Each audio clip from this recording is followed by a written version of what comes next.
बंदी छोड़ सतगुरु रामपाल जी परमेश्वर जी की जय हो।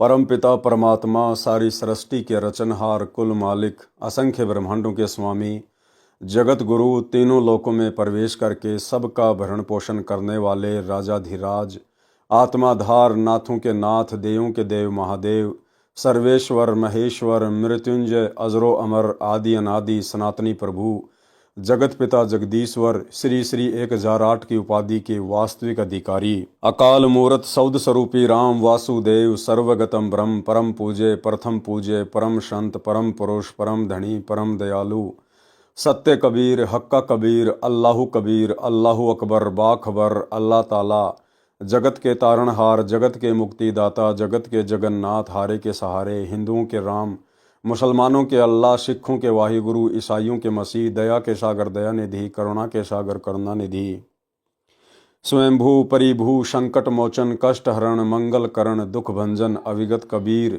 निर्विकार निर्विषम परमात्मा अलय अलेख सतगुरु आदि अनादि सतगुरु असली मर्यादा पुरुषोत्तम असली राम असली कृष्ण असली घनश्याम असली मुरारी राजाओं के राजा महाराजाओं के महाराजा शहंशाहों के शहंशाह सम्राटों के सम्राट भगवानों के भगवान अल्लाहों के अल्लाह प्रभुओं के प्रभु मसीहाओं के मसीह सच्चे वाहिगुरु बाबाओं के बाबा पीरों के पीर सेठों के सेठ जगत सेठ सावड़सा सेठ सर्वगुण संपन्न अनंत कोटि कलाओं के स्वामी अनंत कोटि ब्रह्मांडों के नायक योगियों में महायोगी ध्यानियों में महाध्यानी सिद्धों में परम सिद्ध ज्ञानियों में तत्वज्ञानी ब्रह्म ज्ञानी महाज्ञानी परम ज्ञानी सर्वश्रेष्ठ ज्ञानी विज्ञानी युवा कबीर समरथ कबीर असमवात अमित ओझा सच्चे रहनुमा करीम अल्लाह सुभान अल्लाह दुनिया के अंतिम पैगंबर 8 सितंबर 1951 से गांव धनाना जिला सोनीपत हरियाणा भारतवर्ष की पावन भूमि पे प्रकट रियल कल की भगवान श्री नारायण साकार हरि श्री बाबा साहेब शब्द स्वरूपी राम संत श्रोमणी सतगुरु रामपाल जी परमेश्वर जी के चरण कमल में साध संगति से जुड़े हुए देश विदेश से हम सभी सत्सेवक भाई बहनों का अनंत कोटि दंडवत प्रणाम। सत्साई भाई और बहनों, दया पूज्य गुरुदेव भगवान की सतगुरु रामपाल जी परमेश्वर जी की जिनके शुभ आशीर्वाद से जिनकी विशेष वीआईपी कृपा से आप और हम सभी सत्सेवक भाई बहन साध संगति से जुड़कर गुरुदेव के अनमोल तत्व ज्ञान को आधार बनाकर अपनी आत्मा के कल्याण हेतु दृढ़ता के साथ भक्ति मार्ग पर आगे की ओर बढ़ रहे हैं। भाई और बहनों, पूज्य गुरुदेव भगवान के कर कमल से लिखित पवित्र पुस्तक मुक्ति बोध के ऊपर वीडियो बनाने की श्रृंखला जारी है। इसी श्रृंखला में आज हमारा ये 6 नंबर का वीडियो है। प्रत्येक वीडियो में गुरुदेव भगवान के आशीर्वाद से हमें अध्यात्म से संबंधित कुछ न कुछ नया सीखने को मिलता है और साथ ही पूज्य गुरुदेव जी के कर कमल से लिखित होने के कारण इस पवित्र पुस्तक मुक्ति बोध को पढ़ने और सुनने मात्र से भी हम ढेर सारे पुण्यों के भागी बनते हैं, क्योंकि ये स्वयं सिद्ध वाणियाँ हैं और परमपिता परमेश्वर जी के मुख कमल से उच्चारित हैं। तो भाई और बहनों, आज की कथा में गुरुदेव भगवान ने जिन वाणियों का जिक्र किया है उन वाणियों के तहत अजामेल भगत की कथा को शामिल किया है कि जो अजामेल था वो पिछले जन्म में कौन था, क्या साधना करता था, क्या उसका नाम था और किस प्रकार से फिर उसको आगे का जन्म मिला और फिर आगे के जन्म में कैसे परमात्मा ने भिन्न भिन्न वेश धारण करके उस आत्मा को अपनी शरण में लिया। तो चलिए बढ़ते हैं पूज्य गुरुदेव भगवान के कर कमल से लिखित पवित्र पुस्तक मुक्ति बोध में। पेज नंबर है 45। अजामेल के उद्धार की कथा। काशी शहर में एक अजामेल ब्राह्मण शराब पीता था, वैश्या के पास जाता था। वैश्या का नाम मेनका था, बहुत सुंदर थी। परिवार तथा समाज के समझाने पर भी अजामेल नहीं माना तो उन दोनों को नगर से निकाल दिया। वे उसी शहर से 1 मील यानी लगभग 1.5 किलोमीटर दूर वन में कुटिया बनाकर रहने लगे। दोनों ने विवाह कर लिया। अजामेल स्वयं शराब तैयार करता था, जंगल से जानवर मारकर लाए और मौज मस्ती करता था। विशेष, अजामेल पूर्व जन्म में विष्णु जी का परम भगत था, ब्रह्मचर्य का पूर्ण पालन करता था, साधक समाज में पूरी इज्जत थी। देखो भाई और बहनों, इस काल के षड्यंत्र को गुरुदेव भगवान ने किस प्रकार से समझाया है। हमें गुरुदेव जिस अजामेल की कथा सुना रहे हैं वो अजामेल जो कथा गुरुदेव सुना रहे हैं उस कथा के अंतर्गत उस जन्म में वो एक भड़वा था, वेश्या से उसने शादी करी, समाज की नहीं मानी, परिवार की नहीं मानी, और वेश्या के संपर्क में आने के बाद वेश्या से उसने शादी की। लेकिन परमात्मा कहते हैं पिछले जन्म में वो विष्णु भगवान का एक नंबर का भगत था, परम भगत, और पूर्णतया उसने ब्रह्मचर्य का पालन किया। अब सोचो भाई और बहनों, काल का कितना भयंकर षड्यंत्र है। ऐसा ऐसा आप और हमारे साथ भी असंख्य जन्मों में बीत चुका है। और ये काल यही करता है भाई और बहनों, जैसे विष्णु जी को जब वो त्रेता युग में श्री रामचंद्र रूप में जन्मे, तो त्रेता युग में तो विष्णु को इस काल ने एक नंबर का व्यक्ति बना दिया, पत्नी वर्ता बना दिया। श्री रामचंद्र जी के पिता दशरथ ने 4-4 शादियां कर रखी थी। श्री रामचंद्र जी के ससुर राजा जनक ने 10,000 शादियां की हुई थी, और उस समय कोई कितनी शादियां कर ले कोई मनाही नहीं थी। लेकिन त्रेता युग में श्री रामचंद्र जी ने केवल सीता के अतिरिक्त अन्य किसी से विवाह नहीं किया, आजीवन वे पत्नी वर्ता रहे, बहुत अच्छा सा जीवन जी के वो चले गए। और फिर इस काल ने उसी विष्णु को द्वापर युग में श्री कृष्ण जी के रूप में जन्म दिया, और श्री कृष्ण जी के रूप में काल ने उसको व्यभिचारी बना दिया, व्यभिचारी। खुद की 8-8 औरतें, गोपियों की गिनती नहीं, और इसके अलावा एक राजा से 1000 औरतों को युद्ध में जीतकर उनके साथ भी आजीवन संभोग किया। तो ये काल का षड्यंत्र है भाई और बहनों, ये किसी को नहीं छोड़ता है। जब इसने अवतारों को नहीं छोड़ा, त्रेता युग में श्री रामचंद्र जी को पत्नी वर्ता बना दिया, और द्वापर युग में गिनती नहीं इतनी औरतों के साथ में संभोग क्रिया में लगा दिया। तो भाई और बहनों, ये काल का भयंकर षड्यंत्र है। आनंद ये स्वयं लेता है, और वो जो कर्म है वो जीव के ऊपर रख दिए जाते हैं भोगने के लिए। तो यहीं पर अजामेल के साथ भी यही हुआ। अजामेल के परमात्मा पिछले जन्म की हिस्ट्री बता रहे हैं। अजामेल पूर्व जन्म में विष्णु जी का परम भगत था, ब्रह्मचर्य का पूर्ण पालन करता था, साधक समाज में पूरी इज्जत थी, बचपन से ही घर त्याग कर साधुओं में रहता था। वैश्या भी पूर्व जन्म में विष्णु जी की परम भगत थी। अब अजामेल की जो घरवाली थी वो भी पिछले जन्म में एक नंबर की भगतनी थी, विष्णु जी की परम भगतनी थी वो, और आजीवन उसने भी उस जन्म में ब्रह्मचर्य का ही पालन किया था।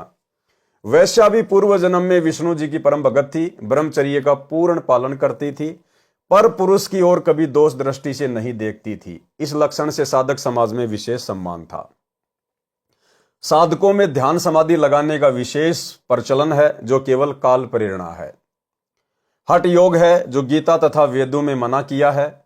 एक दिन श्याम सुंदर, अजामेल का पूर्व जन्म का नाम, वो लेटकर समाधि लगाए हुए था। शरीर पर केवल एक कोपिन यानी लंगोट, जो एक 6 इंच चौड़ा तथा 2 फुट लंबा कपड़े का टुकड़ा होता है, जो केवल गुप्तांग को ढकता है, तागड़ी में लपेटा जाता है। तागड़ी क्या होती है? बेल्ट की तरह एक मोटा धागा बांधा जाता है, उसे तागड़ी कहते हैं। वो पहने हुए था। सर्दी का मौसम था, दिन के समय धूप थी। उस समय श्याम सुंदर वैष्णव ने समाधि लगाई थी। रात्रि तक समाधि नहीं खुली। उस समय एक तीर्थ पर मेला लगा था। रामबाई यानी मेनका का पूर्व जन्म का नाम, यानी अजामेल की जो पत्नी थी वर्तमान जीवन में, उसका पिछले जन्म में जो है रामबाई नाम था। तो रामबाई ने देखा ये साधु इतनी सर्दी में निवस्त्र सोया है, नींद में ठंड लग जाए, ये मर न जाए, ये विचार करके उसके ऊपर लेट गई और अपने कंबल से अपने ऊपर से उस साधु को भी ढक लिया। अन्य व्यक्तियों को लगा कि कोई अकेला सो रहा है। भोर भये सूर्य उदय होते होते श्याम सुंदर की समाधि खुली। उसने उठने की कोशिश की, तब रामबाई उठ खड़ी हुई। उस समय एक कंबल से स्त्री पुरुष निकले देखकर अन्य भगत भी उस ओर ध्यान से देखने लगे। श्याम सुंदर ने भगत समाज में अपने मान सम्मान पर ठेस जानकर अपने को पाक साफ सिद्ध करने के लिए रामबाई से कहा कि हे रंडी अर्थात वेश्या, तूने मेरा धर्म नष्ट किया है। मैं तो अचेत था, तूने उसका लाभ उठा लिया, तू वेश्या बनेगी। अन्य साधु भी निकट आकर उनकी बातें सुनने लगे। यानी भाई और बहनों, परमात्मा हमें शिक्षा देना चाहते हैं कि वर्तमान में हमें हर प्रकार की गलतियों से दूर होना पड़ेगा। वो बहन रामबाई, वो उसकी जान बचाने के लिए, उसके शरीर को गर्मी देने के लिए उसके ऊपर लेटी हुई थी, ना कि उसके मन में कोई दोष था। और जैसे ही सुबह श्याम सुंदर की आंख खुली, अजामेल की आंख खुली, उसने देखा कि एक औरत मेरे ऊपर लेटी हुई है और सब लोग देख रहे हैं और मेरी तो इतनी इज्जत है भगत समाज में, अब क्या होगा। उसने आव देखा ना ताव, और तुरंत उसने अपने मान सम्मान को बचाने के लिए, लोगों को यह दिखाने के लिए कि मैं तो बहुत एक नंबर का भगत हूं, उसको श्राप दे दिया कि तू रंडी बनेगी, वेश्या। भाई और बहनों, वर्तमान में हमने इस प्रकार की गलतियां शौपन में भी नहीं करनी है। पहली बात तो हम कोई गलत काम करेंगे नहीं गुरुदेव से ऐसा अनमोल तत्व ज्ञान लेने के बाद में। दूसरी बात, गुरुदेव हमारे पल पल रक्षक हैं। और तीसरी बात, यदि ऐसी कोई घटना घटित भी हो जाए, हमारे साथ में कोई धोखा भी हो जाए, तो भाई और बहनों, भगत को इज्जत और बेइज्जती की चिंता नहीं होती है। हमारा परमात्मा, हमारा गुरुदेव भगवान अंतर्यामी है। हमने अपने गुरुदेव की नजरों में पाक साफ रहना है, दुनिया चाहे हमारे विषय में कुछ भी क्यों ना सोचे। इसलिए हम लोगों ने जल्दबाजी में कोई फैसला नहीं लेना चाहिए। भगत को पहले विचार करना चाहिए, गहनता से सोचना चाहिए कि जो शब्द मैं निकालूंगा आगे चल के उसका क्या परिणाम निकलेगा।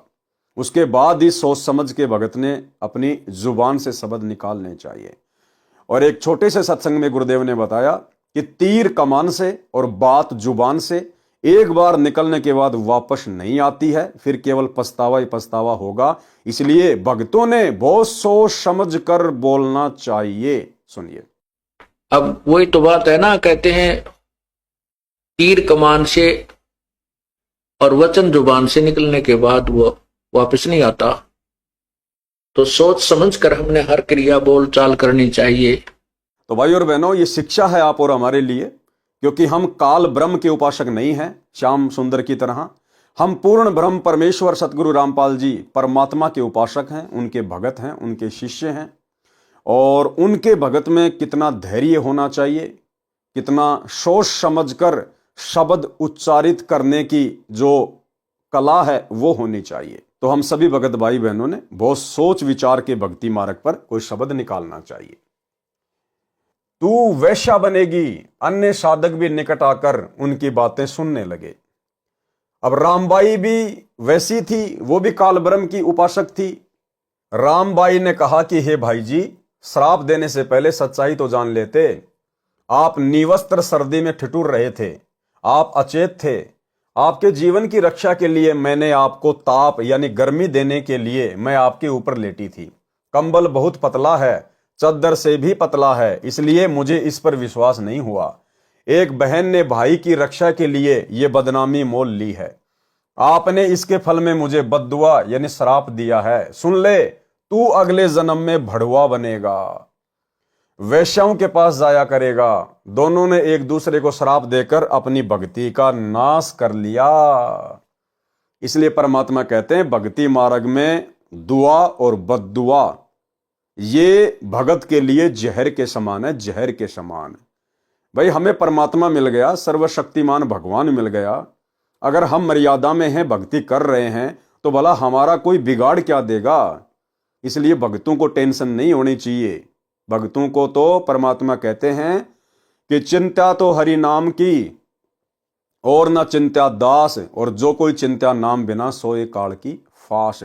इसलिए भक्तों ने ना तो किसी को आशीर्वाद देना है और ना किसी को बद्दुआ देनी है, ताकि हमारी भक्ति का नाश ना हो। दोनों ने एक दूसरे को श्राप देकर अपनी भक्ति का नाश कर लिया। जब श्याम सुंदर को सच्चाई पता चली और अपना अंग देखा तो सुरक्षित था, तो रामबाई से बहुत हमदर्दी हो गई। अपनी गलती की क्षमा याचना की, विशेष प्रेम करने लगा, अधिक मोह हो गया। रामबाई भी श्याम सुंदर से विशेष प्यार करने लगी। वह प्यार एक मित्रवत था, परंतु मोह भी एक जंजीर अर्थात बंधन है। मृत्यु उपरांत दोनों का जन्म काशी नगर में हुआ। श्याम सुंदर का नाम अजामेल था, ब्राह्मण कुल में जन्म हुआ। रामबाई का जन्म भी ब्राह्मण कुल में हुआ, उसका नाम मेनका था। श्राप संस्कारवश चरित्रहीन हो गई। वैश्या बन गई, श्राप संस्कारवश अजामेल शराब का आदी हो गया।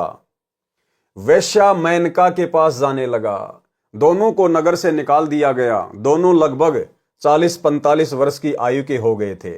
संतान कोई नहीं थी। परमेश्वर कबीर जी कहते हैं, गरीबदास जी ने बताया है, गोता मारूं स्वर्ग में, जा बैठूं पाताल, गरीबदास ढूंढत फिरूं हीरे माणिक लाल। कबीर भक्ति बीज विनसे नहीं, आए पड़े सो झोल, जय कंचन बिष्टा पड़े, घटे न ताका मोल। भावार्थ, कबीर परमेश्वर जी ने संत गरीबदास जी को बताया कि मैं अपनी अच्छी आत्माओं को खोजता फिरता हूं। यानी भाई और बहनों, परमात्मा सभी को नहीं खोजते हैं। सबके लिए परमात्मा सतलोक से चल के नहीं आते हैं। क्या कह रहे हैं कि मैं अपनी अच्छी आत्माओं को खोजता फिरता हूं। अच्छी आत्माओं को, ना कि आत्माओं को। परमात्मा कहते हैं, गोता मारूं स्वर्ग में, जा बैठूं पाताल, और गरीबदास ढूंढता फिरूं अपने हीरे मोती लाल। तो आप और हम भाई बहन अभी तक जो गुरुदेव भगवान की शरण में आ गए हैं, और विशेषकर जो भाई बहन साध संगति से जुड़ गए हैं, आप और हम उस परमेश्वर की विशेष आत्माएं हैं। विशेष स्वर्ग, पृथ्वी तथा पाताल लोक में कहीं भी मिले मैं वहीं पहुंच जाता हूं। उनको पुनः भक्ति की प्रेरणा करता हूं। मनुष्य जन्म के भूले उद्देश्य की याद दिलाकर भक्ति करने को कहता हूं। वे अच्छी आत्माएं पूर्व के किसी जन्म में मेरी शरण में आई होती हैं, परंतु पुनः जन्म में कोई संत न मिलने के कारण वे भक्ति न करके या तो धन संग्रह करने में व्यस्त हो जाती हैं, या बुराइयों में फंसकर शराब मांस खाने पीने में जीवन नष्ट कर देती हैं, या फिर अपराधी बनकर जनता के लिए दुखदाई बनकर बेमौत मारी जाती हैं। देखो भाई और बहनों, शिक्षा लेने की आवश्यकता है। ऐसा किन आत्माओं के साथ में होता है? जो आत्माएं किसी जन्म में गुरुदेव भगवान की शरण में आ जाती हैं, लेकिन किसी कारण से पार नहीं हो पाती। अब पार नहीं हो पाती हैं तो जरूरी नहीं है कि जस्ट अगले जन्म में परमात्मा फिर अपनी शरण में ले लेंगे। ना जाने फिर युग बीत जाते हैं दोबारा से उस आत्मा को अपनी शरण में लेने में। और तब तक क्या होता है उस आत्मा के साथ में? कभी बेमौत मारा जाएगा, कभी वो अपराधी बनेगा, कभी चोर बनेगा, कभी एक्सीडेंट होगा, कभी भयंकर शराबी, कभी मांसाहारी, कर्म फोड़ेगा, कर्म बिगाड़ेगा। इसलिए भाई और बहनों, ये जो वर्तमान समय है, कलयुग की बिचली पीढ़ी, और गुरुदेव भगवान ने जो हमें अपनी शरण में ले लिया है, पूरा आध्यात्मिक ज्ञान दे दिया है, कर्म कुकर्मों की जानकारी दे दी, अगले पिछले सब जानकारी दे दी परमेश्वर ने। भाई और बहनों, यदि अब हम किसी भी कारण से इस कलयुग की बिचली पीढ़ी में रह जाते हैं, तो भाई और बहनों फिर हमारे साथ में यही बनेगी। भले हमारे को बारंबार मनुष्य जन्म मिलेगा, लेकिन उन मनुष्य जन्मों में शांति नहीं होगी। कभी हम चोर बनेंगे, कभी डकैत बनेंगे, कभी बहुत भयंकर अपराधी बनेंगे, लुटेरे बनेंगे, कभी एक्सीडेंट होगा, अंग भंग होगा, कभी हम जिंदा जलेंगे, मांसाहारी बन जाएंगे, शराबी बन जाएंगे, भयंकर अपने कर्म फोड़ेंगे, और अपना समय आगे से आगे हम बढ़ाते चले जाएंगे।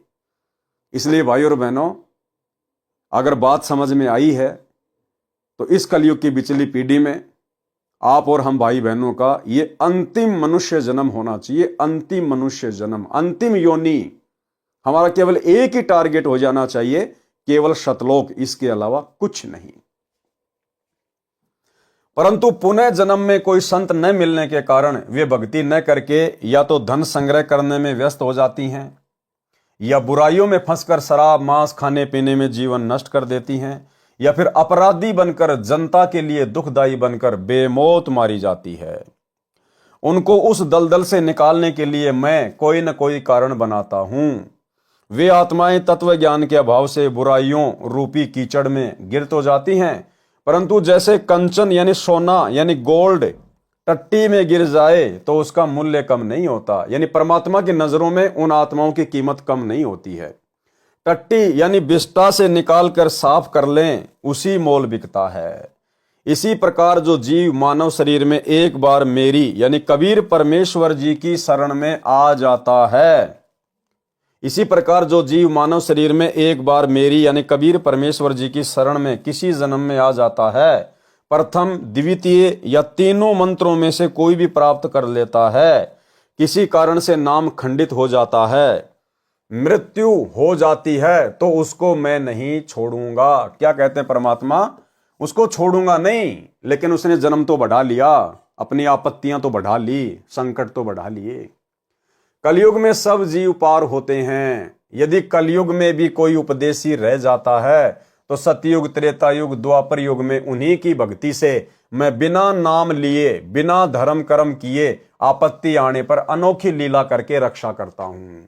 जैसे प्रहलाद भगत, ना वो परमात्मा की शरण में था त्रेता युग में, ना उसका गुरु तत्वदर्शी था, ना उसको भक्ति का पता था, ना वास्तविक भक्ति मंत्र था, लेकिन फिर भी परमेश्वर ने आपत्ति आने पर हर बार उसकी सहायता की। क्यों? क्योंकि वो कलयुग की बिचली पीढ़ी में किसी समय सतगुरु रामपाल जी परमेश्वर जी का, अर्थात इस कबीर परमेश्वर का साधक था, लेकिन उसका पैर फिसल गया था। उसको फिर भक्ति पर लगाता हूं, उनमें परमात्मा के प्रति आस्था बनाए रखता हूं। कलयुग में सतयुग। अब देखना भाई और बहनों, किस किस प्रकार से आत्माएं परमात्मा की शरण में आती हैं, कैसे कैसे रह जाती हैं, कितने समय तक यह भक्ति युग चलेगा। बहुत इंपॉर्टेंट पॉइंट है। विशेष वर्तमान में सन 1997 से कलयुग की बिचली पीढ़ी चल रही है, यानी कलयुग का दूसरा मध्य वाला चरण चल रहा है। इस समय कलयुग 5505 वर्ष बीत चुका है। कुछ वर्षों में परमेश्वर कबीर जी के ज्ञान का डंका, कबीर परमेश्वर जी के ज्ञान का डंका, क्योंकि ज्ञान कौन दे रहा है? सतगुरु। तो कौन हुए सतगुरु? कबीर परमेश्वर। कुछ वर्षों में परमेश्वर कबीर जी के ज्ञान का डंका सारे समाज में बजेगा, यानी कबीर जी के ज्ञान का बोलबाला होगा। खरबों जीव सतलोक जाएंगे। ये भक्ति युग 1000 वर्ष तक तो निर्बाध चलेगा। अब ध्यान देना भाई और बहनों, परमात्मा क्या कह रहे हैं। ये भक्ति युग, यानी जो भक्ति सतगुरु रामपाल जी परमेश्वर जी ने शुरू कर दी है, ये भक्ति युग 1000 वर्ष तक तो निर्बाध चलेगा। ध्यान रखना, केवल भक्ति चलेगी 1000 साल तक। सतगुरु रामपाल जी परमेश्वर जी के सतलोक जाने के बाद 1000 साल तक उनका भक्ति मार्ग बिना रोक टोक चलेगा, निर्बाध रूप से चलेगा, नदी की तरह उफान ऐसे चलेगा। परंतु भाई और बहनों, मोक्ष नहीं होगा। आगे परमात्मा खुलासा करेंगे। यह भक्ति युग 1000 वर्ष तक तो निर्बाध चलेगा। उसके पश्चात 2 लाख साल तक भक्ति में 50% आस्था व्यक्तियों में रहेगी। भक्ति मंत्र यही रहेंगे। फिर 1,30,000 वर्ष तक 30% व्यक्तियों में भक्ति की लगन रहेगी, यानी धीरे धीरे भक्ति में लोगों की आस्था फिर घटती चली जाएगी। यहां तक, यानी 5505 प्लस 1000 प्लस 2 लाख प्लस 1,30,000 कुल 3,36,505 वर्ष, 3,36,505 वर्ष तक कलयुग का दूसरा चरण चलेगा। इसके पश्चात कलयुग का अंतिम चरण चलेगा। 500 वर्षों में भक्ति चाहने वाले व्यक्ति मात्र 5% रह जाएंगे लास्ट वाले चरण में।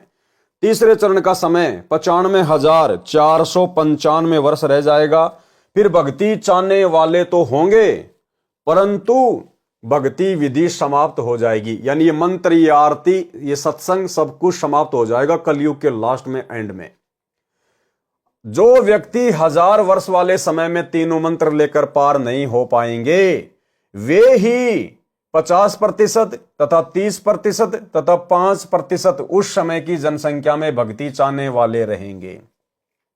यानी जो व्यक्ति इस कलयुग की बिचली पीढ़ी में रह जाएंगे, जिनका मोक्ष नहीं हो पाएगा, वही आत्माएं बारंबार कलयुग में जन्म लेंगी। 2 लाख साल बाद जिन लोगों की आस्था केवल भक्ति में 50% रह जाएगी, उसके बाद 1,30,000 साल तक लोगों की आस्था और भी डाउन हो जाएगी, लास्ट में केवल 5% आस्था रह जाएगी। तो वो आत्माएं होंगी कौन? वही आत्माएं जो सतगुरु रामपाल जी परमेश्वर जी के सतलोक जाने के बाद 1000 साल तक जो इनका भक्ति मार्ग चलेगा। तो गुरुदेव के सतलोक जाने के बाद में मोक्ष तो किसी का होगा नहीं, सतलोक तो कोई जा नहीं पाएगा, लेकिन 1000 साल तक निर्बाध चलने वाले भक्ति मार्ग में आत्माएं जिस प्रकार से भक्ति करेंगी, अच्छे से पूरी मर्यादा में रहेंगी, उन आत्माओं की भक्ति कमाई इतनी जबरदस्त हो जाएगी, उनको कलयुग में बारंबार मनुष्य जन्म मिलेंगे। और वो वही आत्मा होंगी जिनकी भक्ति में आस्था रहेगी आगे चल के। लेकिन एक समय ऐसा आएगा बिल्कुल उनकी आस्था भी समाप्त हो जाएगी। वे पार नहीं हो पाते, परंतु उनकी भक्ति तीनों मंत्रों की कमाई अत्यधिक हो जाती है। वे संख्या में अरबों होते हैं। वे ही सतयुग, त्रेता युग, द्वापर युग में ऋषि, महर्षि, प्रसिद्ध, सिद्ध तथा देवताओं की पदवी प्राप्त करते हैं। यानी जो आत्माएं वर्तमान में रह जाएंगी, पार नहीं हो पाएंगी इस 1000 साल के पीरियड में, तो इनकी भक्ति कमाई इतनी जबरदस्त हो जाएगी। फिर सतयुग में मनु जैसे महर्षि, ब्रह्मा विष्णु महेश, 33 करोड़ देवी देवता, बड़े बड़े साधु संत महात्मा मंडलेश्वर, वही आत्माएं बनेंगी। काल उन्हीं आत्माओं को जो है महर्षि बना देगा, सिद्ध महात्मा बना देगा, गोरखनाथ बना देगा, मच्छंद्रनाथ बना देगा। कमाई होगी ये पिछली पीढ़ी की, और इस कमाई का दुरुपयोग करवाएगा फिर काल। उनका भक्ति कर्मों के अनुसार सतयुग में जन्म होता है। वे भक्ति ब्रह्म तक की करते हैं, परंतु सिद्धियां गजब की होती हैं। वे पूर्व जन्म की भक्ति की शक्ति से होती हैं। कलयुग में वे ही ब्राह्मण ऋषि उन्हीं वेदों को पढ़ते हैं और ब्रह्म की भक्ति ओम नाम का जाप करके करते हैं, परंतु कुछ भी चमत्कार नहीं होते। कारण है कि वे तीनों युगों में अपनी पूर्व जन्म की भक्ति शक्ति को श्राप व आशीर्वाद देकर सिद्धियों का प्रदर्शन करके समाप्त करके सामान्य प्राणी रह जाते हैं, परंतु उनमें परमात्मा की भक्ति की चाह विद्यमान रहती है। कलयुग में काल सतर्क हो जाता है, वेद विरुद्ध ज्ञान का प्रचार करवाता है, अन्य देवताओं की भक्ति में आस्था दृढ़ कर देता है। जैसे 1997 से 2505 वर्ष पूर्व यानी ईसा मसीह से 508 वर्ष पूर्व आदि शंकराचार्य जी का जन्म हुआ था। वे कुल 30 वर्ष तक जीवित रहे। उन्होंने 20 वर्ष की आयु में अपना मत दृढ़ कर दिया कि श्री ब्रह्मा, श्री विष्णु तथा श्री शिव जी, माता दुर्गा तथा गणेश आदि आदि की भक्ति करो। विशेषकर तमगुण भगवान शिव की भक्ति को अधिक दृढ़ किया, क्योंकि वे आदि शंकराचार्य जी शिवलोक से आए थे, शिव जी के गण थे। इसलिए शंकर जी के मार्ग के आचार्य यानी गुरु शंकराचार्य कहलाए। वर्तमान तक राम, कृष्ण, विष्णु, शिव तथा अन्य देवी देवताओं की भक्ति का रंग चढ़ा है। संसार में अरबों मानव भक्ति चाहने वाले हैं। वे किसी न किसी धर्म या पंथ से, गुरु से जुड़े हैं, परंतु भक्ति शास्त्र विरुद्ध कर रहे हैं। परमेश्वर विक्रमी संवत 1455 यानी सन 1398 में प्रकट हुए। 5 वर्ष की आयु में स्वामी रामानंद को ज्ञान समझाया तथा विक्रमी संवत 1575 सन 1518 तक 120 वर्ष संसार में रहे, जिनमें से गुरु पद पर 115 वर्ष रहकर 64 लाख भक्तों में भक्ति की प्रेरणा की, फिर जागृत किया। उनमें पुनः भक्ति बीज बोया, फिर सबकी परीक्षा ली। वे असफल रहे, परंतु गुरुद्रोही नहीं हुए। उनका अब जन्म हो रहा है। यानी अभी तक भी भाई और बहनों, वो 64 लाख भगत जो काशी में फैल हुए थे, अभी तक वो 64 लाख कंप्लीट भगत गुरुदेव की शरण में नहीं आ पाए हैं। और गुरुदेव कह रहे हैं सबसे पहले मेरी शरण में वो आएंगे जो 64 लाख हैं, लेकिन अभी तक वो 64 लाख गुरुदेव की शरण में नहीं आ पाए हैं। ये सतलोक आश्रम मैनेजमेंट हरियाणा तो डींग मारता है। 2 करोड़ भगत हो गए, 5 करोड़ भगत हो गए, केवल राजनेताओं को वोट बैंक दिखाने के लिए। हकीकत यह है कि वर्तमान में सतगुरु रामपाल जी के 2024 तक 64 लाख भगत भी नहीं हैं। आप खुद सतगुरु रामपाल जी के मुख कमल से सुन लीजिए, हिसार जेल से आई हुई ऑडियो। उसमें गुरुदेव स्वयं कह रहे हैं कि आप वही 64 लाख हो जो काशी में फैल हो गए थे, और अब धीरे धीरे आ रहे हैं। यानी अभी 64 लाख भी पूरे नहीं आए। सुनिए। लेकिन हम इतने ढीठ हैं, सब समर्थ को सामने देखकर भी हमने कदर नहीं की उसकी। हम अपनी अहंकार में सिड़ गए। 64 लाख से श्वेत उस पिता के, वो उनमें से आप ही हो, और अब आ रहे हैं, वो वही हैं। फिर सबकी परीक्षा ली, वे असफल रहे, परंतु गुरुद्रोही नहीं हुए। उनका अब जन्म हो रहा है। सर्वप्रथम वे 64 लाख मेरे संत रामपाल दास से जुड़ेंगे। उसके पश्चात वे जन्मेंगे जिन्होंने 1000 वर्ष के पश्चात 2 लाख तथा 1,30,000 वर्ष तक भक्ति में लगे रहे, परंतु पार नहीं हुए। जो 64 लाख हैं, ये वे प्राणी हैं जो 1000 वर्ष वाले समय में रह गए थे। आ गई होगी बात समझ में भाई और बहनों। 64 लाख भगत कौन है? जो पिछले कलयुग की पिछली पीढ़ी में 1000 साल वाले पीरियड में रह गए थे, जो पार नहीं हो पाए थे। इसलिए भाई और बहनों, हम इस समय को ना चूकें। ये बहुत अनमोल समय है। ये मोक्ष का द्वार केवल थोड़े से समय के लिए खुला हुआ है। जब तक सतगुरु रामपाल जी के पावन चरण कमल धरती पे हैं, तब तक भाई और बहनों मोक्ष है। उसके बाद में मोक्ष नहीं है। केवल फिर आपकी भक्ति बनेगी, कमाई बनेगी, आपके पुण्य बनेंगे, आप बारंबार मनुष्य जन्म प्राप्त करेंगे। अरे अगर इस परमेश्वर की गैर हाजिरी में, सतगुरु रामपाल जी परमेश्वर जी की गैर हाजिरी में यदि मोक्ष होना हो, तो भाई और बहनों फिर इस परमात्मा को सतलोक से चलकर इस गंदे लोक में भला आने की जरूरत क्या? क्यों इतना कष्ट उठा रहे हैं? क्यों इतना संघर्ष कर रहे हैं? 2 कोड़ी के जीवों की गालियां खा रहे हैं। अगर इनकी गैर हाजिरी में ही मोक्ष होना हो, तो परमात्मा क्या सतलोक में बैठा बैठा मोक्ष नहीं कर सकता? क्या सतलोक में बैठा बैठा परमात्मा अपनी आत्माओं को इस मृत्यु लोक से वापस नहीं ले सकता? भाई हमें सतलोक से परमात्मा ने सतलोक में बैठे बैठे तो यहां पर भेजा था। दुर्गा के अंतःकरण में फीड कर दिया, दुर्गा और काल को शराप दे दिया, उसके 21 ब्रह्मांड विमान की तरह चल पड़े। परमात्मा थोड़ी आए थे हमारे साथ में यहां छोड़ने के लिए। तो जो परमात्मा सतलोक में बैठा बैठा हम आत्माओं को यहां भेज सकता है, क्या वो परमात्मा सतलोक में बैठा बैठा आज हमें वापस नहीं ले सकता? लेकिन भाई और बहनों, इस परमेश्वर के कुछ नियम हैं, कुछ मर्यादा हैं। इसलिए जब तक गुरुदेव भगवान के पावन चरण कमल धरती पे हैं, और यदि आपने उनसे उपदेश ले लिया, और यदि आजीवन मर्यादा में रहेंगे, कभी भी अपने नाम को खंड नहीं होने देंगे, तो भाई और बहनों ये परमात्मा आपको स्वीकार करेगा। तो परमात्मा कह रहे हैं, वो जो काशी में 64 लाख जो फैल हुए थे, वो कौन थे?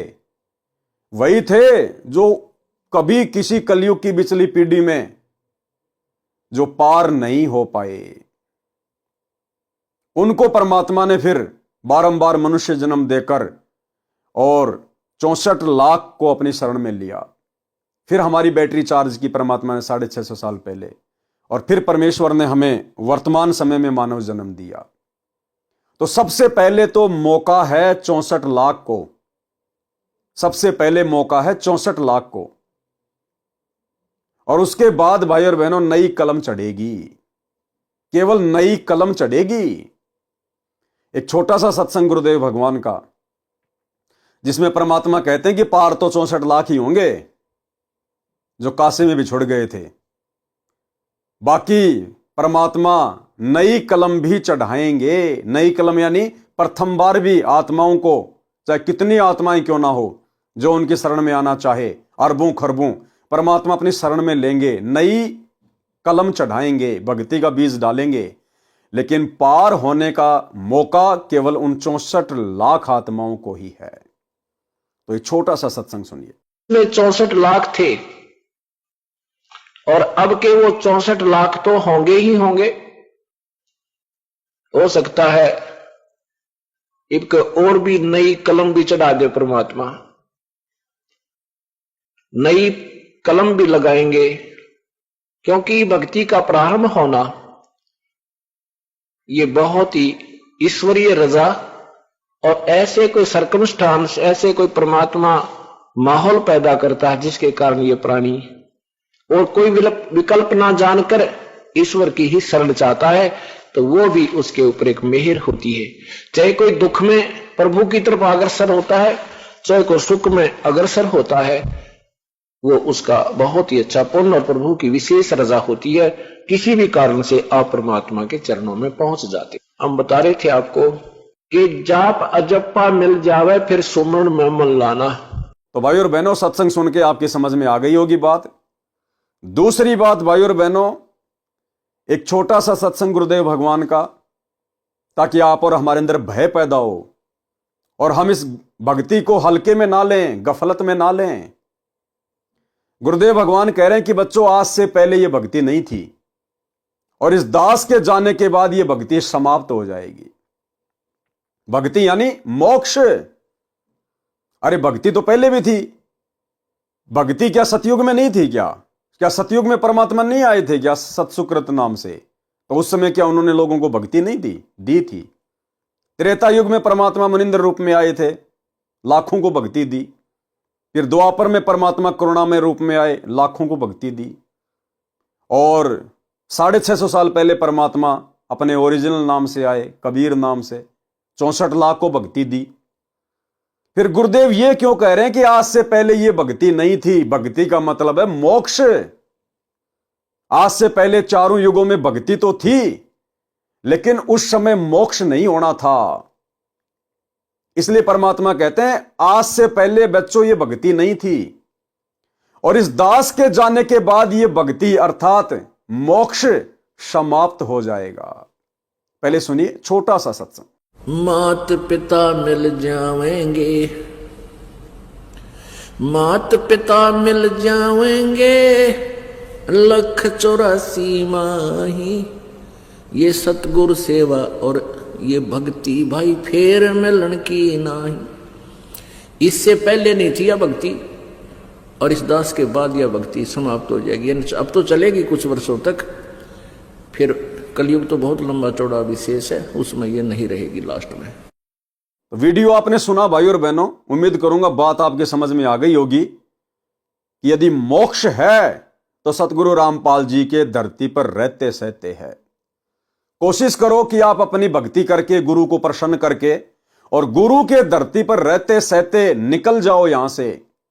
दिन रात हम केवल यही प्रार्थना करें कि हे परवरदिगार, हे परमात्मा, हे मालिक, जितना जल्दी हो सके मुझ नीच को यहां से अपने रहते सहते पार कर दो मालिक। तो सबसे अच्छा मौका तो है उन आत्माओं को। दूसरा, उन आत्माओं को मौका है पूर्ण मोक्ष का जिन आत्माओं ने गुरुदेव के सतलोक जाने से पहले पहले गुरुदेव से दीक्षा ले ली, ना कि डीवीडी से। उसके बाद गुरुदेव के सतलोक जाने से पहले जिन्होंने गुरुदेव से दीक्षा ले ली, यानी गुरुदेव के धरती पर रहते सहते, भले आपको डीवीडी से दीक्षा मिली है या गुरुदेव ने अपने मुख कमल से दी है, यदि आपने दीक्षा ले ली और गुरुदेव सतलोक चले गए और आपकी उम्र अभी बहुत छोटी है, लेकिन यदि आप आजीवन मर्यादा में रहेंगे, क्योंकि उपदेश तो आपको गुरुदेव देके चले गए अपने रहते सहते, अब यदि आप आजीवन मर्यादा में रहेंगे, कभी भी मर्यादा खंडित नहीं करेंगे, मन में कोई दोष पैदा नहीं करेंगे, तो उन आत्माओं को भी गुरुदेव स्वीकार करेंगे, उनका भी पूर्ण मोक्ष होगा। लेकिन उनके चांस बहुत कम है भाई और बहनों, बहुत कम। कोई बिरला आत्मा होगी जो गुरुदेव से दीक्षा लेकर और गुरुदेव के सतलोक जाने के बाद पार हो पाएगी, क्योंकि उसके बाद इस धरती पर इतना सुख हो जाएगा, सतयुग जैसा माहौल हो जाएगा। पहली बात तो हमारे वो भाव, वो श्रद्धा नहीं बन पाएगी। दूसरी बात, गुरुदेव धरती पर नहीं होंगे, और यदि हमसे कोई मर्यादा खंडित हो गई, नाम खंड हो गया, फिर भाई कैसे शुद्ध होगा? परमात्मा तो जा चुके होंगे, फिर ये डीवीडी वाला शुद्धिकरण काम नहीं करेगा। ये डीवीडी वाला शुद्धिकरण भी उसी समय तक काम कर रहा जब तक परमात्मा धरती पे हैं। तो भाई और बहनों, विशेष मौका जो मालिक ने दिया है, आप और हमें दिया है, आप और हमारी संतानें, इनको विशेष मौका है। यानी काललोक के हिसाब से गुरुदेव की 73-74 वर्ष की उम्र हो गई है, मान के चलते हैं परमात्मा 40 साल तो रहेंगे, तो हमारा तो मौका है ही है सतलोक जाने का, अगर दृढ़ रहे तो। साथ में हमारी जो संतान है उनका भी पूर्णतया मौका है, क्योंकि 30-40 साल में तो वो भी पूर्णतया समझदार हो जाएंगे। लेकिन आगे आने वाली जो पीढ़ियां हैं वो फिर भाई और बहनों मनुष्य जन्म प्राप्त करती रहेंगी, सतयुग का सुख भोगती रहेंगी, और फिर परमात्मा आगे कभी किसी कलयुग की पिछली पीढ़ी में फिर उन आत्माओं को इसी प्रकार से मौका देगा जैसे आप और हमें दिया है परमात्मा ने। इसलिए गुरुदेव भगवान कहते हैं कि एक गोल्डन चांस है, गोल्डन चांस है। और दूसरी बात आप देख रहे वर्तमान में, वर्तमान में गुरुदेव भगवान के इतने प्रयास करने के बावजूद, इतना ज्ञान समझाने के बावजूद सब कुछ खोल के रख दिया। साहिब ने भेद दिया सब खोल अपनी सतलोक राजधानी का।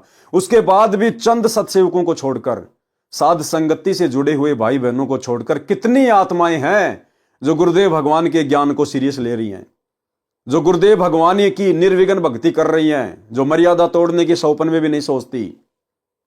सतलोक आश्रमों से जुड़ी हुई 90% आत्माएं वर्तमान 2024 तक किस कदर वो काल के षड्यंत्र में हैं। उन्हें ज्ञानवान से कोई लेना ही नहीं है। क्या है गुरुदेव की मर्यादा, क्या मिशन है गुरुदेव का, क्यों परमात्मा सतलोक से आए हुए हैं, हमें क्या करना है, उन्हें कुछ आभास ही नहीं है। पशु की तरह चलते हैं, पीछे से कोई डंडा मारने वाला होना चाहिए बस। उनसे चाहे कोई राजनीति करवा लो, चाहे स्टेडियम बनवा लो, चाहे हॉस्पिटल बनवा लो, गुंडों की सीबीआई जांच करवा लो, आरक्षणों में बैठा दो, जांच भवन बनवा लो, कुछ भी करवा लो उनसे गुरु का नाम लेके।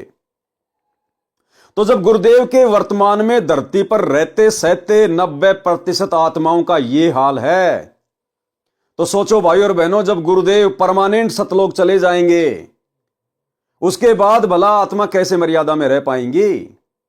जब गुरु के रहते सहते उनको डर नहीं, उनको भय नहीं, कोई चिंता नहीं अपने आत्म कल्याण की, मर्यादा टूटने का डर नहीं, तो गुरुदेव के जाने के बाद तो वो निर्भय हो जाएंगी। उनके ऊपर कोई अंकुश नहीं होगा, उनको कोई कहने वाला नहीं होगा। इसलिए भाई और बहनों, ये गोल्डन चांस है वर्तमान में गुरुदेव के रहते सहते पार होने का, और इसमें सिर धड़की बाजी लगा देनी है, सिर धड़की बाजी। और एक छोटा सा सत्संग गुरुदेव का इसी टॉपिक पर कि अगर तुम मेरे रहते सहते पार नहीं हुए तो भला मेरे जाने के बाद, मेरे सतलोक जाने के बाद फिर तुम पर कोई अंकुश नहीं रहेगा, फिर तुम कैसे पार होगे। सुनिए। चलो मान ले ईब आपने सुख भी हो गया, रह भी गए, और कंटिन्यूस 5-6 जन्म आपके मनुष्य के भी हो जाएंगे ईस कमाई थे वर्तमान के भक्ति से। और आगे सरदार, क्योंकि आगे घटेगी जब दास यहां मौजूद है, अभी गलती करोगे तो आगे कौन से पार हो जाओगे तुम। अब तो हर तरह से मर्यादा आपको समझाता हूं, ये बताता हूं, ये गलती मत करो, तुम्हें फाउल पॉइंट बताता हूं कि ये गलत, ये पॉइंट फाउल है, तेरा नाम खंड हो गया। तो अब भी जर रह जाओगे तो फिर आगे कैसे पार होगे तुम। जब ये दास चला जाएगा सतलोक, फिर तुम पर अंकुश नहीं रहेगा, ज्ञान तो रहेगा, लेकिन कुछ ऐसी मर्यादा बन जाएंगी जो पुण्यात्मा बचपन से ही भक्ति अपने बच्चों को रंग में रंग देंगे, वो आने वाले समय में इतना जल्दी नहीं बिगड़ेंगे। और जो वर्तमान में बिगड़ जाएगा तो आगे गलती हुई पड़ी है उस है। तो इसलिए इस समय को ज्यादा नहीं बढ़ाना आपने। तो भाई और बहनों, बहुत ही अजब गजब का यह समय है। ये विशेष परिस्थितियां परमात्मा ने इस कलयुग की बिचली पीढ़ी में तैयार की हैं, केवल आप और हम चंद आत्माओं के लिए। तो हमने गुरुदेव के प्रयास को समझते हुए और किसी भी प्रकार की गफलतबाजी इस भक्ति पर नहीं करनी है। दूसरा भाई और बहनों, भय बिना भक्ति नहीं होगी। और गुरुदेव ने हमें पिछले 5 नंबर के एपिसोड में, इसी मुक्ति बोध में, सदना कसाई की कथा में क्या समझाया कि लम्बड़दारनी ने सदना के साथ में संभोग करना चाहा। सदना ने मना कर दिया कि माई मैं बहुत दुखी हूं, आप तो लम्बड़दार की इज्जत हो, आपकी इज्जत पे दाग लगेगा, परमात्मा के दोषी बनोगी, मुझे माफ करो। तो लम्बड़दारनी ने सोचा कि ये लम्बड़दार को बताएगा, उससे पहले क्यों ना तू बता दे। तो उसने जाके लम्बड़दार के सामने रोना शुरू कर दिया और सदना के विषय में उल्टी सीधी बातें बोलनी शुरू कर दी कि ये मेरी इज्जत लूटना चाहता था। लम्बड़दार ने नवाब को सूचना दी, नवाब ने फरमान जारी कर दिया और सदना को मीनार में चिनवा दिया। और जैसे लोग सदना को मीनार में चिन के अपने अपने घर जाने लगे कि दम घुट घुट के मरेगा, उसी समय धमाका हुआ, विस्फोट हुआ।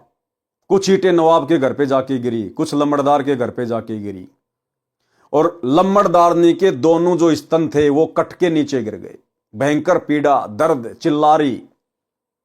अंत में उस लम्बड़दारनी ने अपनी गलती को सार्वजनिक करना पड़ा, सबके सामने सदना से माफी मांगनी पड़ी। तब जाकर धीरे धीरे उसके स्तनों का घाव भरा, लेकिन निशान फिर भी रह गए। यानी भाई और बहनों, संकेत है कि आने वाले समय में जो 1000 साल तक ये भक्ति मार्ग चलेगा, और वर्तमान में जो शुरू हो चुका है, हम सब के ऊपर ये नियम समान रूप से लागू है। आने वाले समय में यदि सतगुरु रामपाल जी परमेश्वर जी के भक्ति मार्ग में यदि कोई गफलत करेगा, जानबूझ के बकवाद करेगा, कोई भयंकर मर्यादा तोड़ेगा, किसी की माता बहन के प्रति गंदी नजर रखेगा या छेड़खानी करेगा, शराब पिएगा, मांस खाएगा, व्यभिचार करेगा, चोरी डकैती करेगा, नियत खराब करेगा, तो उसके ऊपर भयंकर तरीके से कष्ट आएगा, जैसे लम्बड़दारनी के ऊपर आया, दोनों स्तन कट गए। और उस समय तक परमात्मा उस भगत को उस गलती से निजात नहीं देंगे, उसको माफ नहीं करेंगे। उस भगत को कोई राहत नहीं मिलेगी जब तक वो भगत अपनी गलती की भगत समाज में सार्वजनिक माफी नहीं मांगेगा। यानी आपने अगर किसी बहन बेटी से गलत व्यवहार किया है, छेड़खानी की है, तो ऑटोमेटिक सिस्टम चलेगा आपके ऊपर, ऑटोमेटिक आपके ऊपर आपत्तियां आनी शुरू होंगी, कष्ट आएंगे। और वो कष्ट आपके उसी समय मिटेंगे जब आप अपनी गलती को सार्वजनिक करेंगे कि भाई और बहनों, मेरे से तो ये गलती बन गई, मैंने तो इस बहन के प्रति ऐसा गलत सोचा और मैंने ये कुकर्म कर डाला। उसके बाद परमात्मा आपको राहत देगा, लेकिन वो दाग आजीवन आपके माथे पे लगा रहेगा। जैसे लम्बड़दारने के स्तन के घाव भर गए, लेकिन वो निशान रहे। तो भाई और बहनों, समझ जाओ, विशेषकर साध संगति से जुड़े हुए भाई बहन, जिनको परमात्मा ने समझदार बना दिया, मोक्ष के योग्य बना दिया, अब आप और हमारी गलतियां माफ नहीं होंगी, बिल्कुल माफ नहीं होंगी। और यदि अब साध संगति से जुड़कर कोई भाई बहन गलती करेंगे, तो भाई और बहनों, उनको विशेष परेशानियों के दौर से गुजरना पड़ेगा।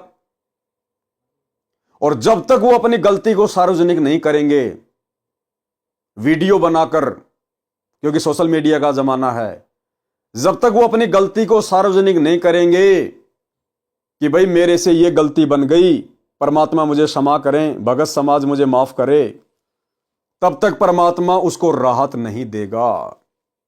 इसलिए गलतियां करने से ही बचें, अन्यथा भक्ति से जाओगे और इज्जत से जाओगे, भक्ति से भी और इज्जत से भी।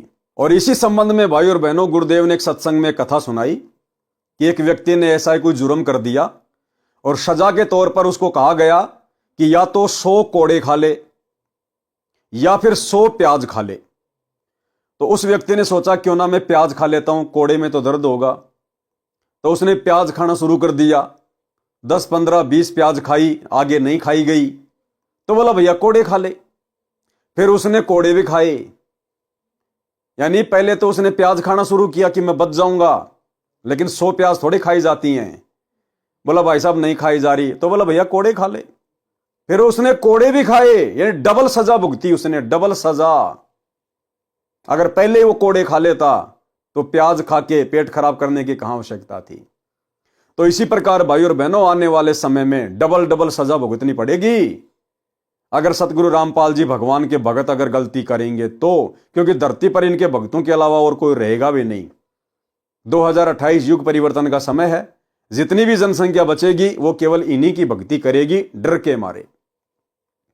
ज्ञान आधार से तो केवल वर्तमान में जुड़ रहे हैं, आगे आने वाले समय में कोई मोक्ष के लिए नहीं जुड़ेगा, कोई ज्ञान को समझ के नहीं जुड़ेगा। जब सामने मौत दिखाई देगी उस समय केवल अपनी जीवन रक्षा के लिए। तो भाई और बहनों, परमात्मा की विशेष मेहर है आप और हमारे ऊपर। समय रहते हम समझ जाएं, इन उदाहरणों को अपने जीवन में अमल कर लें, अन्यथा डबल सजा के भागी होंगे। अगर कोई गलती हमने कर दी तो मोक्ष से भी जाएंगे और सर्व समाज के सामने बेइज्जत भी होना पड़ेगा। इसलिए हम गलतियां करने से बचें। सर्वप्रथम वे 64 लाख मेरे यानी संत रामपाल दास से जुड़ेंगे। उसके पश्चात वे जन्मेंगे जिन्होंने 1000 वर्ष के पश्चात 2 लाख तथा 1,30,30,000 वर्ष तक भक्ति में लगे रहे, परंतु पार नहीं हुए। जो 64 लाख हैं ये वे प्राणी हैं जो 1000 वर्ष वाले समय में रह गए थे। क्योंकि भैया सुख इतने हो जाएंगे, आपकी आस्था नहीं बनेगी, वो श्रद्धा नहीं बनेगी जो आज है गुरुदेव भगवान के प्रति, और ना वो डर ना वो भय होगा जो आज है। इसलिए जो उस 1000 साल के समय में रह जाते हैं, फिर उनको परमात्मा जब धर्मराज के दरबार में वो खड़े होते हैं, विशेष विनती करते हैं, उस समय परमात्मा उनको वहां से छुड़वा के फिर मिनी सतलोक में बैठा देता है। परंतु धर्मराज के दरबार में अधिक विलाप किया कि हमने तो सतलोक जाना है। परमात्मा कबीर जी गुरु रूप में प्रकट होकर उनको धर्मराज से छुड़वाकर मिनी सतलोक में ले गए थे। उनका जन्म अपने आने के यानी कलयुग में विक्रमी संवत 1455 के समय के आसपास दिया था, जो अभी तक मानव जीवन प्राप्त करते आ रहे हैं। कैसे होगा कलयुग में सतयुग? अब देखो भाई और बहनों, ये संकेत ही होते हैं। आज विज्ञान अपनी चरम सीमा पे है। ये वैज्ञानिक अपने आप को भगवान से कम नहीं समझते, और ये इंटरनेट वगैरह, टेलीविजन, मोबाइल, थोड़ी बहुत ही विज्ञान टेक्नोलॉजी, ये सुख सुविधा प्राप्त करके और थोड़ी बहुत कोई शिक्षा प्राप्त करके आदमी अपने आप को भगवान से बहुत दूर ले जा चुका है कि कोई भगवान नहीं, कोई परमात्मा नहीं, सब अपने आप ही बनता है, अपने आप ही नष्ट होता है। कहां है भगवान? दिखाओ भगवान। अब परमेश्वर क्या संकेत कर रहे हैं कि ये जो युग परिवर्तन का समय है 2028, उसके बाद में ये विज्ञान भी रुक जाएगी, थम जाएगी। अब इससे ज्यादा परमात्मा को विज्ञान की आवश्यकता नहीं है। जो जो उपकरण परमात्मा ने बनवाने थे, जो जो आविष्कार करवाने थे, वो करवा दिए परमात्मा ने, और काल ने जमकर उनका दुरुपयोग भी करवा लिया। अब परमात्मा आगे इनका सदुपयोग करवाएगा। अब विज्ञान आगे तेज गति से नहीं बढ़ेगी। आज जिस प्रकार से ये दुनिया भौतिकवाद की चक्काचौंध में फंसी हुई है, आधुनिकीकरण में, विकास के नाम पर विनाश का सामान तैयार करके बैठी है, बारूद के ढेर पे दुनिया बैठी है, माचिस लगाने की देर है। तो ये परमेश्वर आने वाले समय में इस विज्ञान को भी नष्ट करेंगे। नष्ट करने का मतलब केवल इतना ही रखेंगे जो हमारी भक्ति में किसी प्रकार से बाधा उत्पन्न ना कर सके। आज जिस प्रकार से बड़ी बड़ी फैक्ट्रियां, कल कारखाने, उद्योग वगैरह, परमात्मा इन सब को सीमित कर देंगे। और गुरुदेव ने आगे लिखा है कि 2028 के बाद गांवों में छोटे छोटे लघु उद्योग शुरू हो जाएंगे। ये बड़ी बड़ी फैक्ट्रियां बंद हो जाएंगी, ये भागादौड़ दुनिया की बंद हो जाएगी। ज्ञान ही ऐसा है परमात्मा का। आदमी की अंदर से जो भौतिक इच्छाएं वो समाप्त हो जाएंगी। आज भौतिक इच्छाओं के कारण तो इंसान दिन रात गधे और बैल की तरह कमा रहा है, 24 घंटे भाग रहा है। तो आने वाले समय में इस ज्ञान से, और कुछ आपस में जो युद्ध होंगे, लड़ाइयां होंगी, उनमें भी परमात्मा इस विज्ञान का काफी हद तक सत्यानाश करवा देंगे। और उसके बाद बिल्कुल आदमी नॉर्मल जीवन जिएगा। गुरुदेव कह रहे हैं हाथ से सिले हुए लोग कपड़े पहना करेंगे। हाथ से सिले हुए, जैसे गांव में जो ये टेलर वगैरह होते हैं, ऐसे ही नॉर्मल उद्योग हो जाएंगे। ये फैक्ट्रियां वगैरह बंद हो जाएंगी। बर्तन वगैरह भी गांव में बनेंगे, मिट्टी के या फिर ये स्टील वगैरह के। और छोटे छोटे काम शुरू हो जाएंगे। जैसे कुम्हार पहले अपने मटके वगैरह बनाया करता था, वैसे छोटे छोटे कार्य शुरू हो जाएंगे फिर वापस। ये विज्ञान की चक्काचौंध, ये काफी हद तक परमात्मा इसको समाप्त कर देंगे। बहुत नॉर्मल और सात्विक जीवन हो जाएगा। जो लोग धन संचित करने में लगे रहेंगे, पैसे को ज्यादा महत्व देंगे, उनकी कोई इज्जत नहीं होगी। और जो लोग नॉर्मल जीवन जिएंगे, भक्ति को महत्व देंगे, समाज में उनकी इज्जत होगी। तो क्या कह रहे हैं परमात्मा? आने वाले समय में कैसा वातावरण होगा, कैसे होगा कलयुग में सतयुग, यानी 1000 साल के लिए परमात्मा किस प्रकार से व्यवस्था सेट करेंगे। वर्तमान में सन 1997 से 3000 ईस्वी तक, यानी 1997 फिर 2000, उसके 1000 साल आगे यानी 3000 ईस्वी तक पुनः सतयुग जैसा वातावरण, आपसी प्रेम का माहौल बनेगा। फिर से फलदार वृक्ष तथा छायादार वृक्ष लगाए जाएंगे। फैक्ट्रियां धुआं रहित हो जाएंगी। फैक्ट्रियां धुआं रहित हो जाएंगी। आज जैसे डीजल से चल रही हैं, लाइट से चल रही हैं, कोयले से चल रही हैं, दुनिया भर के आइटम बनाए जाते हैं, मार्केट में बेच दिए जाते हैं, पटक दिए जाते हैं बना बना के। तो आने वाले समय में धुआं रहित फैक्ट्रियों का मतलब बहुत सीमित हो जाएगा काम, बहुत सीमित। फिर बंद हो जाएंगी, फिर उसके कुछ समय बाद में वो फैक्ट्रियां भी बंद हो जाएंगी, जब गांव गांव में लोग छोटे छोटे काम धंधे अपने शुरू कर देंगे, जैसे 60-70 साल पहले हुआ करते थे। फिर बंद ही हो जाएंगी। लोग हाथ से बने कपड़े पहनेंगे, मिट्टी या स्टील के बर्तन प्रयोग करेंगे, जो छोटे कारखानों में मानव चालित यंत्रों से तैयार होंगे। फैक्ट्रियों में नहीं बनेंगे, मशीनों से नहीं बनेंगे। इंसान बनाएगा अपने हाथों से, जैसे लोहार अपने हाथों से औजार बनाता है, और जो चर्मकार होता है जो अपने हाथों से जूतियां बनाता है, चप्पल बनाता है। इस प्रकार के छोटे छोटे काम धंधे हर जगह शुरू हो जाएंगे। गांव गांव में फैक्ट्रियां बंद हो जाएंगी, धीरे धीरे भागादौड़ लोगों की कम हो जाएगी, पैसे के पीछे भागना लोग ऑटोमेटिक बंद कर देंगे। छोटे छोटे कारखाने में मानव चलित यंत्रों से तैयार होंगे, जो मानव संचालित अहरण की तरह चलेंगे। पशुधन बढ़ेगा, सब मानव मिलकर पूरी पृथ्वी को उपजाऊ बनाने में एकजुट होकर कार्य करेंगे। उपजाऊ कैसे बनेगी? लोग यूरिया का उपयोग बंद कर देंगे, पेस्टिसाइड्स का उपयोग बंद कर देंगे, परमात्मा की भक्ति करेंगे। तो देना तो परमात्मा ने है, परमात्मा तो बंजर जमीन में दे दे। तो जब लोगों को ज्ञान होगा इस बात का, भक्ति मार्ग से जुड़ेंगे, क्यों हम जहर क्यों खाएं, क्यों जहर का भोग अपने भगवान को लगाएं, क्यों हम दुनिया को खिलाएं। आदमी यूरिया और पेस्टिसाइड्स का प्रयोग ही बंद कर देगा। जैसे वर्तमान में सतसेवक भाई बहनों ने यूरिया डालना और कीटनाशक का प्रयोग बिल्कुल बंद कर दिया, चाहे फसल हो या ना हो। और क्यों नहीं होगी? सतगुरु की शरण में, समर्थ की शरण में है।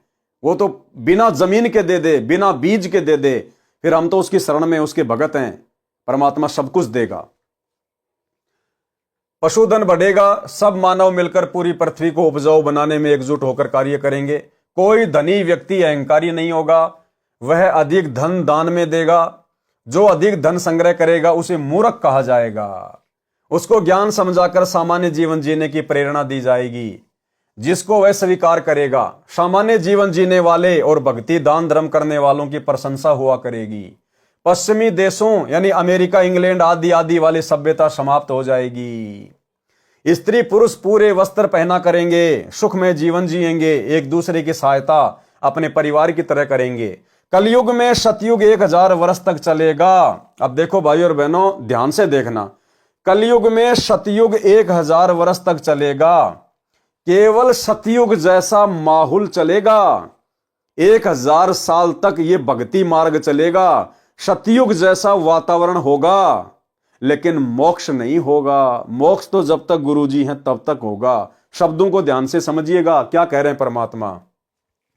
कलयुग में सतयुग 1000 वर्ष तक चलेगा। क्या चलेगा? सतयुग चलेगा। अच्छा माहौल हो जाएगा, बढ़िया खान पान हो जाएगा, समय पे वर्षा होगी, दोबारा से लोगों की जीवन शैली सुधरेगी। लेकिन मोक्ष नहीं होगा भाई और बहनों। मोक्ष तो जब तक सतगुरु धरती पे हैं तब तक ही गोल्डन चांस है। कलयुग में सतयुग 1000 वर्ष तक चलेगा। इसका 50% प्रभाव 2 लाख वर्ष तक तथा 30% प्रभाव 1,30,000 वर्ष तक रहेगा। अंत के 95,495 वर्षों में 95% व्यक्ति कृतघ्नी मर्यादाहीन दुष्ट हो जाएंगे, कच्चा मांस खाने लगेंगे। ये लास्ट की बातें हैं। उम्र बहुत कम यानी 20 वर्ष रह जाएगी। मानव की लंबाई 2 से 3 फुट तक रह जाएगी। 5 वर्ष की लड़की को बच्चा पैदा होगा। 80% व्यक्ति 15 वर्ष की आयु में मर जाया करेंगे। फिर एकदम पृथ्वी पर बारिश से पानी पानी हो जाएगा। जो अच्छे व्यक्ति 5% बचेंगे। और कौन बचेंगे वो 5%? जो इस कलयुग की पिछली पीढ़ी में गुरुजी के रहते सहते पार नहीं हो पाएंगे। वही शेष कुछ तो कल्कि यानी निकलंक अवतार मार देगा, जो विष्णु का अवतार आएगा लास्ट में। कुछ बाढ़ में मर जाएंगे। बचे हुए व्यक्ति ऊंचे स्थानों पर निवास करेंगे, पहाड़ों पे। पृथ्वी पर 100 फुट पानी हो जाएगा। धीरे धीरे पानी सूखेगा। पृथ्वी पर पेड़ यानी वन उगेंगे, फिर जमीन उपजाऊ होगी। कलयुग के अंत में धरती का 3 फुट नीचे तक उपजाऊ वन समाप्त हो जाएगा। पानी के कारण वह जहर पृथ्वी से बाहर पानी के ऊपर आएगा। पृथ्वी फिर से उपजाऊ होगी और पुनः सतयुग की शुरुआत होगी। फिर पुनः सतयुग, त्रेता, द्वापर, फिर इन युगों की शुरुआत होगी। अजामेल की शेष कथा। अब आगे परमात्मा उस अजामेल की कथा का ले रहे हैं। एक दिन नारद जी काशी में आए तथा किसी से पूछा कि मुझे अच्छे भगत का घर बताओ, मैंने रात्रि में रुकना है, मेरा भजन बने, उसको सेवा का लाभ मिले। उस व्यक्ति ने मजाक सूझा और कहा कि आप सामने कच्चे रास्ते जंगल की ओर जाओ, वहां एक बहुत अच्छा भगत रहता है। भगत तो एकांत में ही रहते हैं ना, आप कृपया जाओ। लगभग 1 मील आधा कोस दूर उसकी कुटिया है। गर्मी का मौसम था, सूर्य अस्त होने में 1.5 घंटा शेष था। नारद जी को द्वार पर देखकर मेनका अति प्रसन्न हुई, क्योंकि प्रथम बार कोई मनुष्य उनके घर आया था, वह भी ऋषि। पूर्व जन्म के भक्ति संस्कार अंदर जमा थे, उन पर जैसे बारिश का जल गिर गया हो, ऐसे एकदम अंकुरित हो गए। मेनका ने ऋषि जी का अत्यधिक सत्कार किया, कहा कि न जाने कौन से जन्म के शुभ कर्म आगे आए हैं, जो हम पापियों के घर भगवान स्वरूप ऋषि जी आए हैं। ऋषि जी के बैठने के लिए एक वृक्ष के नीचे चटाई बिछा दी, उसके ऊपर मृगछाला बिछाकर बैठने को कहा। नारद जी को पूर्ण विश्वास हो गया कि वास्तव में ये पक्के भगत हैं, बहुत अच्छा समय बीतेगा। कुछ देर में अजामेल आया और जो तीतर खरगोश मारकर लाया था वह लाठी में टांग कर आंगन में प्रवेश हुआ। अपनी पत्नी से कहा कि ले रसोई तैयार कर। सामने ऋषि जी को बैठे देखकर दंडवत प्रणाम किया और अपने भाग्य को सराहने लगा। कहा कि ऋषि जी, मैं स्नान करके आता हूं, तब आपके चरण चंपी करूंगा। यह कहकर अजामेल निकट के तालाब पर चला गया। नारद जी ने मेनका से पूछा कि देवी, ये कौन है? उत्तर मिला कि ये मेरा पति अजामेल है। नारद जी को विश्वास नहीं हो रहा था कि ये क्या चक्रव्यूह है। विचार तो भक्तों से भी ऊपर, परंतु कर्म कैसे?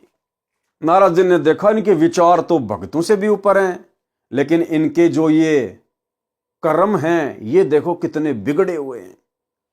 और भाइयों और बहनों, वर्तमान में वही स्थिति सतगुरु रामपाल जी परमेश्वर जी के साथ बन गई जो नारद जी के साथ बनी थी।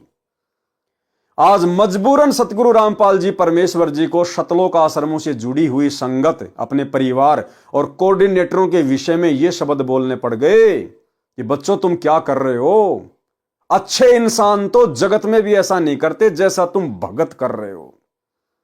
यानी 90% भगत समाज को सतगुरु रामपाल जी ने आम भक्तिहीन समाज से भी नीचे की कैटेगरी में खड़ा कर दिया कि नालायकों, ज्ञान तुम्हारे को इतना अनमोल दे दिया और मेरे जेल जाने के बाद तुम ये क्या कर्म कर रहे हो? तुम्हारे से तो जगत वाले भी अच्छे, जगत वाले भी। और कोऑर्डिनेटरों के विषय में क्या बताया गुरुदेव ने? अपनी गुरु बहनों के साथ में अश्लील हरकतें कर रहे हैं और गुरुदेव कह रहे हैं तुम्हें थोड़ा सा सुख होते ही पक्के एजेंट काल के बन जाते हो। तो नारद वाली सतगुरु रामपाल जी परमेश्वर जी के साथ बनी हुई है। सुनिए सत्संग। विचार करना होगा कि हम कौन है, कहां से आए। आपस में खेचातानी रखते हो अभी भी भगत हो गए। अच्छे इंसान तो जगत वाले भी ना करते ऐसा जैसे भगत कर रहे हैं। अच्छे इंसान तो जगत वाले भी ना करते ऐसा जैसे भगत कर रहे हैं। अच्छे इंसान तो जगत वाले भी ना करते ऐसा जैसे भगत कर रहे हैं।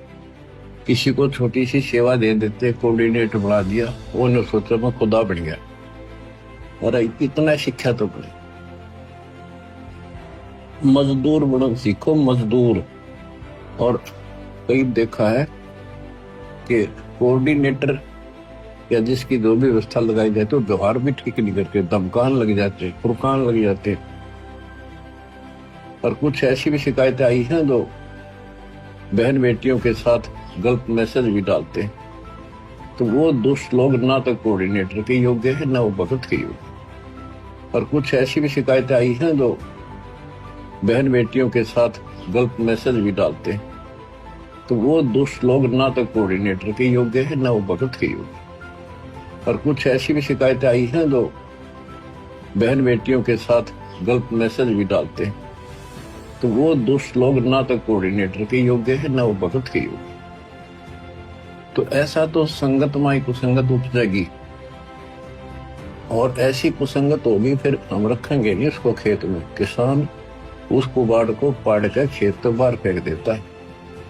तो उसको आप मिशन से निकाल दिया जाया करेगा। सुधर जाओ, एक के नहीं सुनी जाया करती, दिशात्मक शिक्षा दी जाती है, अमल कर लो इन पे। कर्म बतेरे फोड़ लिए, इस ज्ञान का असर क्या हुआ? थोड़ा सा सुख होते फिर पक्के एजेंट काल के बन जाते, बकवाद वही करनी, भगवान से दूर हो जाना। थोड़ा सा सुख होते फिर पक्के एजेंट काल के बन जाते, बकवाद वही करनी, भगवान से दूर हो जाना। थोड़ा सा सुख होते फिर पक्के एजेंट काल के बन जाते, बकवाद वही करनी, भगवान से दूर हो जाना। तो भाइयों और बहनों, समझ में आ गया होगा ये माजरा क्या है। अकेले ज्ञान से भी बात नहीं बनती जब तक ज्ञान को हम अमल में नहीं लाएंगे। उत्तर मिला कि ये मेरा पति अजामेल है। नारद जी को विश्वास नहीं हो रहा था कि ये क्या चक्रव्यूह है। विचार तो भक्तों से भी ऊपर, परंतु कर्म कैसे? नारद जी ने कहा कि देवी सच सच बता, माजरा क्या है। शहर में मैंने पूछा था कि किसी अच्छे भगत का घर बताओ, तो आपका एकांत स्थान वाला घर बताया था। आपके व्यवहार से मुझे पूर्ण संतोष हुआ कि सच में भक्तों के घर आ गया हूं। ये मांसाहारी आपका पति है तो आप भी मांसाहारी हैं। मेरे साथ मजाक हुआ है। ऋषि नारद उठकर चलने लगा। मेनका ने चरण पकड़ लिए। तब तक अजामेल भी आ गया। अजामेल भी समझ गया कि ऋषि जी गलती से आए हैं, अब जा रहे हैं। पूर्व के भक्ति संस्कार के कारण ऋषि जी के दोनों ने चरण पकड़ लिए और कहा कि हमारे घर से ऋषि भूखा जाएगा तो हमारा नरक में वास होगा। ये भाई और बहनों ज्ञान आधारित बातें हैं। अगर आपके घर से कोई भूखा चला जाए आपके दुर्व्यवहार के कारण, देखो एक तो व्यक्ति ऐसा है जिसको भूख नहीं है और वो यदि बिना खाना खाए आपके घर से चला जाता है तो उसमें आपको दोष नहीं है। आपने तो पूछा था लेकिन उसको भूख नहीं थी, इच्छा नहीं थी, तो कोई बात नहीं। एक आपके गलत व्यवहार के कारण यदि आपके घर से कोई भूखा चला जाता है तो भाई फिर उस आत्मा से गंदी आत्मा फिर और कोई नहीं होती। और भाइयों और बहनों, दुर्भाग्य सतलोक आश्रम मैनेजमेंट हरियाणा का, गुरुदेव के कलयुगी परिवार का, इन कोऑर्डिनेटरों का, इन लोगों ने साध संगतियां रुकवा के कितनी बड़ी आफत मोल ली है। साध संगतियां यानी सतगुरु रामपाल जी परमेश्वर जी का सच्चा मार्ग, जहां पर आत्माएं अपने गुरु को परमात्मा मानकर भोग लगाती हैं, मर्यादा में रहकर भक्ति करती हैं, पूरी पूरी रात ज्ञान आधार से चर्चा करती हैं, सतगुरु की महिमा का गुणगान करती हैं। और ऐसी जगहों पर ये सतलोक आश्रम मैनेजमेंट हरियाणा वाले, ये कोऑर्डिनेटर, ये लोग आकर उन आत्माओं के साथ मारपीट करते हैं, उनकी साध संगतियां रुकवाते हैं, भंडारे रुकवा रहे हैं। दिल्ली में तो भाई और बहनों इन्होंने पुलिस वालों को शराब पिलाकर और सत्सेवक भाई बहनों के साथ भयंकर तरीके से मारपीट करवाई। किसी को भंडारा भी नहीं करने दिया। गुरुजी की भोग की आरती के बीच में ही इन्होंने भक्तों को मारना पीटना शुरू कर दिया। बेचारे भगत रातों रात वहां से निकले। कुछ एक को ये थाने में ले गए, जबरदस्ती मार पिटाई करी। सोचिए भाई और बहनों, इन दुष्टों के साथ में, जो अपने आप को भगत भी कहते हैं, इनके साथ में आने वाले समय में क्या बनेगी? तो ये भक्ति नियम है, भक्ति विधान है। पूर्व के भक्ति संस्कार के कारण ऋषि जी के दोनों ने चरण पकड़ लिए और कहा कि हमारे घर से ऋषि भूखा जाएगा तो हमारा नरक में वास होगा। ऋषि जी, आपको हमें मारकर हमारे शव के ऊपर पैर रखकर जाना होगा। नारद जी ने कहा कि आप तो अपराधी हैं, तुम्हारा दर्शन भी अशुभ है। अजामेल ने कहा कि हे स्वामी जी, आप तो पतितों का उद्धार करने वाले हो, हम पतितों का उद्धार करें, हमें कुछ ज्ञान सुनाओ, हम आपको कुछ खाए बिना नहीं जाने देंगे। नारद जी ने सोचा कि कहीं ये मलेच्छ यही काम तमाम ना कर दें, यानी मार ना दें। ये तो बेरहम होते हैं। बड़ी संकट में जान आ गई। कुछ विचार करके नारद जी ने कहा कि यदि कुछ खिलाना चाहते हो तो प्रतिज्ञा लो कि कभी जीव हिंसा नहीं करेंगे, मांस शराब का सेवन नहीं करेंगे। दोनों ने एक सुर में हां कर दी। सौगंध है गुरुदेव, कभी जीव हिंसा नहीं करेंगे, कभी शराब मांस का सेवन नहीं करेंगे। नारद जी ने कहा कि पहले ये मांस दूर डालकर आओ और शाकाहारी भोजन पकाओ। तुरंत अजामेल ने वह मांस दूर जंगल में डाला। मेनका ने कुटिया की सफाई की, फिर पानी छिड़का, चूल्हा लिपा। अजामेल बोला कि मैं शहर से आटा लाता हूं, मेनका तुम सब्जी बनाओ। नारद जी की जान में जान आई, भोजन खाया। गर्मी का मौसम था, एक वृक्ष के नीचे नारद जी की चटाई बिछा दी। स्वयं दोनों बारी बारी सारी रात पंखे से हवा चलाते रहे। नारद जी बैठकर भजन करने लगे। फिर कुछ समय पश्चात आंखें खुली तो देखा कि दोनों अडिग सेवा कर रहे हैं। नारद जी ने कहा कि आप दोनों भक्ति करो, राम का नाम जाप करो। दोनों ने कहा कि ऋषि जी भक्ति नहीं कर सकते, रुचि ही नहीं बनती, और कोई सेवा बताओ। परमेश्वर कबीर जी ने कहा है कि कबीर पिछले पाप से हरि चर्चा ना सुहावे, कह ऊंगे के उठ चले, कह और बात चलावे। तुलसी पिछले पाप से हरि चर्चा ना भावे, जैसे जवर के वेग से भूख विदा हो जावे। भावार्थ, जैसे जवर यानी बुखार के कारण रोगी को भूख नहीं लगती, वैसे ही पापों के प्रभाव से व्यक्ति को परमात्मा की चर्चा में रुचि नहीं होती। या तो सत्संग में ऊँघने लगेगा या कोई अन्य चर्चा करने लगेगा, उसको श्रोता बोलने से मना करेगा तो उठकर चला जाएगा। यही दशा अजामेल तथा मेनका की थी। नारद जी ने कहा कि हे अजामेल, एक आज्ञा का पालन अवश्य करना। आपकी पत्नी को लड़का उत्पन्न होगा, उसका नाम नारायण रखना। ऋषि जी चले गए। अजामेल को पुत्र प्राप्त हुआ, उसका नाम नारायण रखा। इकलौते पुत्र में अत्यधिक मोह हो गया। जरा भी इधर उधर हो जाए तो अजामेल अरे नारायण आजा बेटा करने लग जाता। ऋषि जी का उद्देश्य था कि यह कर्महीन दंपत्ति इसी बहाने परमात्मा को याद कर लेगा तो कल्याण हो जाएगा। नारद जी ने कहा था कि अंत समय में यदि यम के दूत जीव को लेने आ जाएं तो नारायण कहने से छोड़कर चले जाते हैं, भगवान के दूत आकर ले जाते हैं। एक दिन अचानक अजामेल की मृत्यु हो गई। यम के दूत आ गए, उनको देखकर कहा कि कहां गया नारायण बेटा, आजा। पौराणिक लोग कहते हैं कि ऐसा कहते ही भगवान विष्णु के दूत आए और यम दूतों से कहा कि इसकी आत्मा को हम लेकर जाएंगे, इसने नारायण को पुकारा है। यम दूतों ने कहा कि धर्मराज का हमारे को आदेश है पेश करने का। इसी बात पर दोनों का युद्ध हुआ। भगवान के दूत अजामेल को ले गए। वास्तव में यमदूत धर्मराज के पास लेकर गए। धर्मराज ने अजामेल का खाता खोला तो उसकी 4 वर्ष की आयु शेष थी। फिर देखा कि इसी काशी शहर में दूसरा अजामेल है, उसके पिता का अन्य नाम है, उसको लाना था। उसे लाओ, इसको तुरंत छोड़ कर आओ। अजामेल की मृत्यु के पश्चात उसकी पत्नी रो रो कर विलाप कर रही थी, विचार कर रही थी कि अब इस जंगल में मैं कैसे रह पाऊंगी, बच्चे का पालन कैसे करूंगी, ये क्या बनी भगवान। वह रोती रोती लकड़ियां इकट्ठी कर रही थी। कुटिया के पास में शव को खींच कर ले गई। इतने में अजामेल उठकर बैठ गया।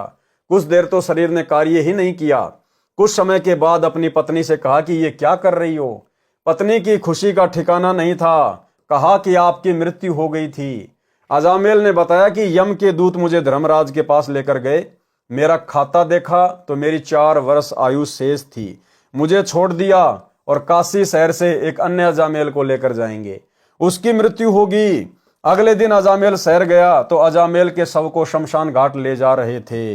तुरंत वापस आया, अपनी पत्नी से बताया कि वह अजामेल मर गया है, उसका अंतिम संस्कार करने जा रहे हैं। अब अजामेल को भय हुआ कि भक्ति नहीं की तो ऊपर बुरी तरह पिटाई हो रही थी। नरक में हाहाकार मच रहा था। नारद जी आए तो अजामेल ने कहा कि गुरुजी मेरे साथ ऐसा हुआ, मेरी आयु 4 वर्ष की बताई थी, 1 वर्ष कम हो चुका है, बच्चा छोटा है, मेरी आयु बढ़ा दो। नारद जी ने कहा कि नारायण नारायण जपने से किसी की आयु नहीं बढ़ती।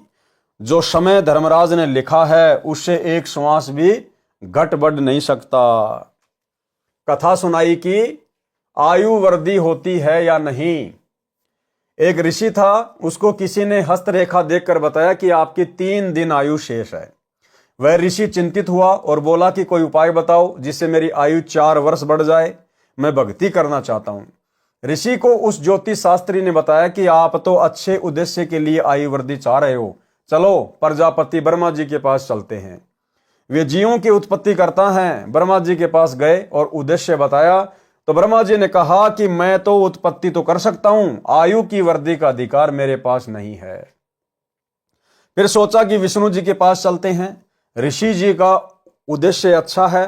तीनों विमान में बैठकर विष्णु जी के पास गए, जो ब्रह्मा जी थे वो भी साथ हो लिए। मकसद बताया तो विष्णु जी ने कहा कि यह काम तो शंकर जी का है, वह श्रृंगार करते हैं, उन्हीं से प्रार्थना की जाए। ऋषि जी का जीवन वृद्धि का उद्देश्य भक्ति के लिए अच्छा है।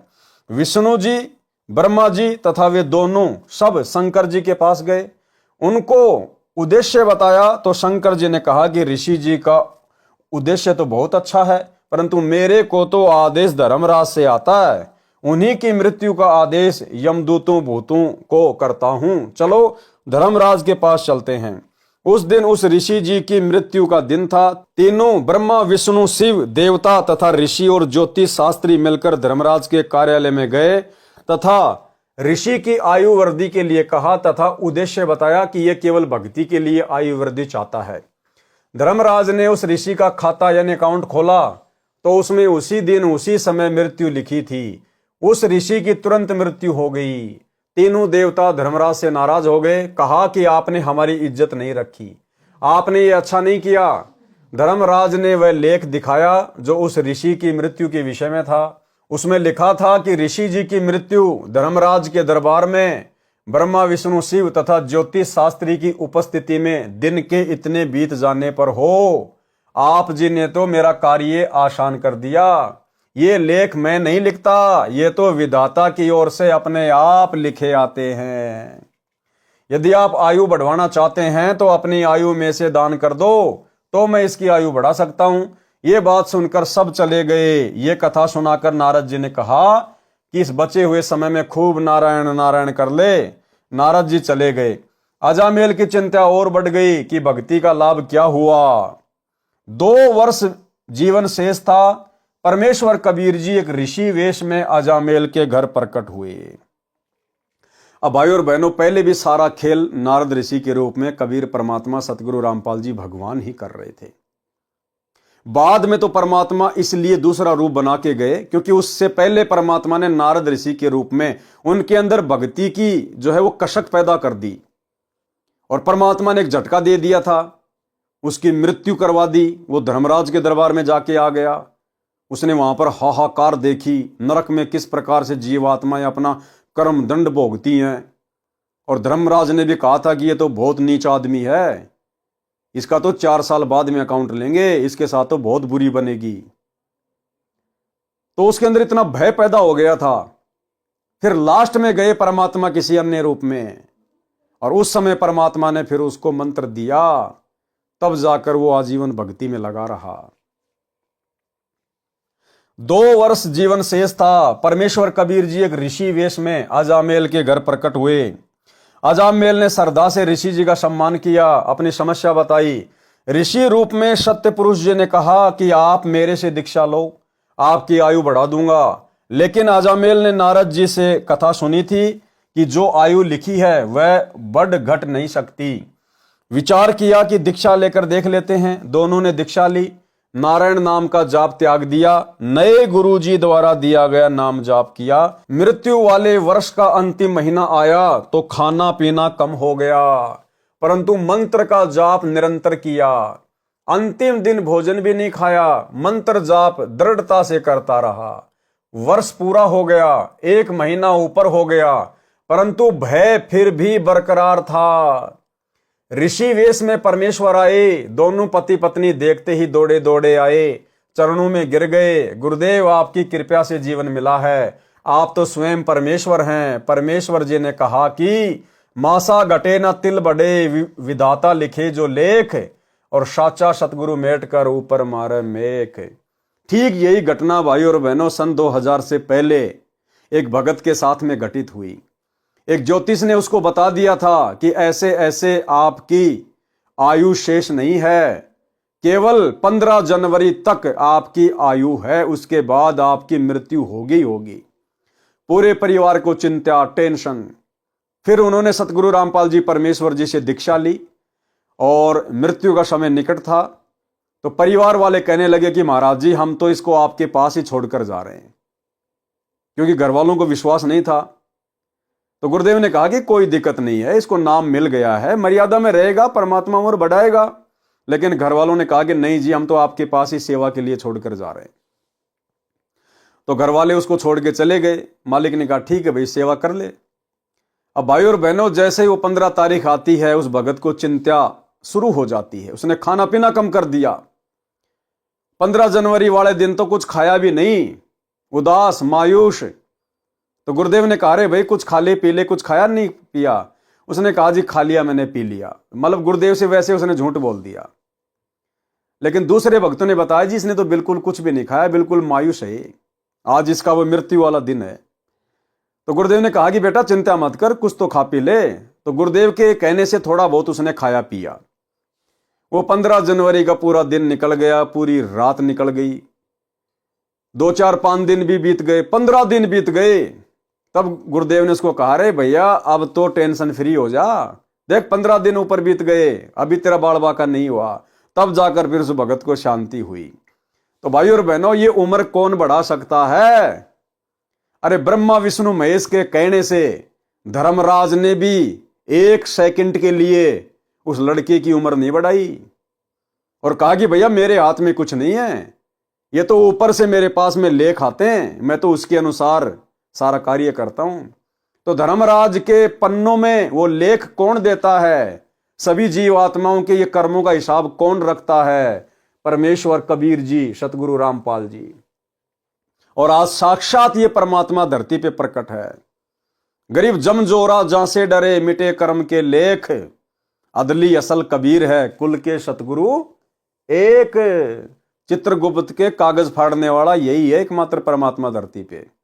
तो ये छोटा सा सत्संग कैसे परमात्मा ने उस भगत की उम्र बढ़ाई, और ऐसे ऐसे ना जाने हजारों लाखों की परमात्मा ने उम्र बढ़ा रखी है। सुनिए, अब ऐसे ऐसे हमारे पास 1000 प्रमाण हैं।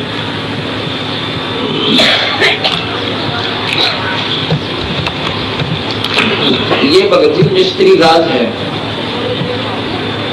कृष्ण सनोफ गंगाराम गांव करोथा। करोथा में हमारा ही आश्रम भी बन गया, बाद में बना है। इसको इतना भयंकर रोग हो गया, इसने 6 मैं बोला कि बात सुनो, बंदी छोड़ भगवान की शरण में विधिवत लाओ उसको और नाम जुआओ। और पहले उसने नाम लिया था, पर बीच में उसने अपना वो साधना छोड़ दी मारे वाली, और लग गया कर। फिर उसको कुछ तकलीफ होगी बाद में, तो मैं बोला उसको दोबारा तो उपदेश लेना पड़ेगा। वो दोनों इतनी फूट फूट कर रोने लगी, वो लड़का भी रोने लग गया छोटा सा। जो बोले जी छोरा, जो बोला विक्रम तक मेरा पिताजी मरेगा और मन ने करनी में सब उठानी पड़ेगी माई को, पेट को नहीं खाते। लोग कहेगा जी मारा भी कालजा बैठ गया, इतना बुरी तरह रोया, हम दोनों के दोनों घर पे। मैं बोला भी उसको लाओ यहाँ पे, और अपना दिल रखने खातिर मैंने उनको भाई सात कामना अपने कबीर भगवान के आधार पर दी कि वे चिंता ना करें, ये नहीं मरेगा। पर न्यों कौन दिल डटे है, न्यों कहते हैं, मैंने उसको खूब कहा भी नहीं मरेगा, तू चिंता ना करे, मेरे पे लिखवा ले जरूर मर जाते। मैंने यहाँ तक कह दिया, पर कोई ना बेटा मेरा जो बोली जी आपके साथ छोड़ना कि 15 जनवरी 1999 3 हाथ रेखाएं देखने वालों ने धरती के 15 जनवरी के बाद सा जीवन नहीं है। अब हम उन हाथ देखने गड़ा पक्का माने, उसने जो कह दिया फाइनल है, और तीनों ने कह दिया, एक ने भी कोई ना, फिर गुंजाइश भी नहीं रहती, बात भी सच्ची से। पर कबीर साहब के अंदर वो शक्ति है, कर्म की रेख न बदल दे, जब आत्मा इसके तरनाम रो आदमी पड़ करे, दंडो पत्तो करनी है कि कोई ना सुने। अब वो था उनका, उसने नाम दोबारा लिया, अन्य बोले जी आप इसमें साक्षर आए, ये 3 जनवरी की बात से, तो बोले 15 जनवरी लास्ट लिख रखिए, ये सेवा कर देगा आपके पास, आ जा भाई देखी जाएगी। उसने नाम ले लिया, हमारे साथ रहने लगे। जब आगे 14 जनवरी रोटी खानी छोड़ी, खावत पहले हम इसी थक जा रहा, इतनी बुरी पीड़ा ऐसे है यहाँ पर गले में और सारे शरीर में कापड़ लगना। 14 जनवरी जब आई रोटी खानी छोड़ी, मैं बोला भाई कृष्ण खाना खा लिया? अब जी खा लिया, मतलब ऐसे बोला। वो तो जिसका सत्संग चल रहा था उन्होंने बोला जी भोजन नहीं खाया, भगत जी न्यों का उठ का आया थाली पर, और वह जिसका दिन कर रखा मरने का किसी रोटी खाई नहीं। बात भी सच्ची है, देखो जिसका ना बीता वो तो कुछ भी कह दो, पर जिसकी लसुन आंसू होगी नहीं कहानी, पसीने आ जाएंगे। मैं बोला भाई तो मेरे कहती वादी रोटी खा ले। मुश्किल से उसने 15 मिनट बाद तू अंदर गया उसको बोले सेब खा ले। मेरा तो मन अच्छी नहीं लगा। अच्छा भाई 15 जनवरी आ गई, चाह भी नहीं पीवा। 15 जनवरी आ गई, उस दिन हम वही थे, मध्य का दिन था। वह 15 भी पूरी होगी, मतलब फिर 16 भी पूरी होगी, 17 भी चली थी, 18 तारीख ने बोला जी भी नहीं मरता मैं नो करके है। क्यों ही लिखे होता है? बोला जी बस ये भी नहीं मरता। 15 तारीख थी मेरी, एक उसने देख लिया, दूसरी 15 जनवरी की आश्रम में काम करे, नो कानून जीवन सर, कोई तकलीफ नहीं। उसके बाद कौन सतगुरुदेव ये सेवा करते हैं, फोटो उतर है इसका, आत्मा की सूट ले रहा है, हरिया करनी ले रहा है। ये वहां क्रोध आश्रम में सेवा कर रहा है, कौन सतगुरुदेव। तो इस प्रकार ये पूर्ण परमात्मा है, अनंत कोटि ब्रह्मांड के भगवान से। तो भाई और बहनों, विश्वास हो जाना चाहिए, धरती पे साक्षात परमात्मा प्रकट है, और जब तक ये परमात्मा प्रकट है तभी तक मोक्ष का चांस है। और जिस दिन ये चले जाएंगे उसके बाद में केवल भक्ति चलेगी, सतयुग जैसा माहौल हो जाएगा। लेकिन मोक्ष की उम्मीद मत करना। फिर मासा घटे ना तिल बढ़े, विदना लिखे जो लेख, साचा सतगुरु मेट कर ऊपर मारे मेख। अब आपकी आयु के लेख मिटाकर कील गाड़ दी है, परमात्मा ने कहा ऋषि रूप में अजामेल को। अब आपकी आयु के लेख मिटाकर कील गाड़ दी है, जब मैं चाहूंगा तब तेरी मृत्यु होगी। दोनों मिलकर भक्ति करो, अपने पुत्र को भी उपदेश दिलाओ। पुत्र को उपदेश दिलाया, भक्ति करके मोक्ष के अधिकारी हुए। वाणी नंबर 39 का सारांश यह है कि सदना ने बकरे के मुख से सुने उपदेश प्रवचन से गुरु बनाकर राम नाम का अमृत पिया, भक्ति की, और अजामेल का मोक्ष भी तब हुआ जब वह पूर्ण परमात्मा के प्रति समर्पित हुआ। वाणी नंबर 40, गरीब नाम जलंधर कू लिया, पारा ऋषि परवान, धन सतगुरु दाता धनी, दई बंदगी दान। भावार्थ, जलंधर नाथ तथा ऋषि पारासर ने भी भक्ति की, उनको स्वर्ग स्थान ही मिला, परंतु मुझे पूर्ण सतगुरु मिले हैं जिन्होंने भक्ति बंदगी दान दी, यानी अपनी कृपा से स्वयं मेरे पास प्रकट होकर दीक्षा दी। आज भी भाई और बहनों, परमेश्वर स्वयं ही प्रकट होकर दीक्षा दे रहे हैं। वाणी नंबर 41, गरीब गगन मंडल में रहत है, अविनाशी आप अलेख, जुगन जुगन सत्संग है, धर धर खेले भेख।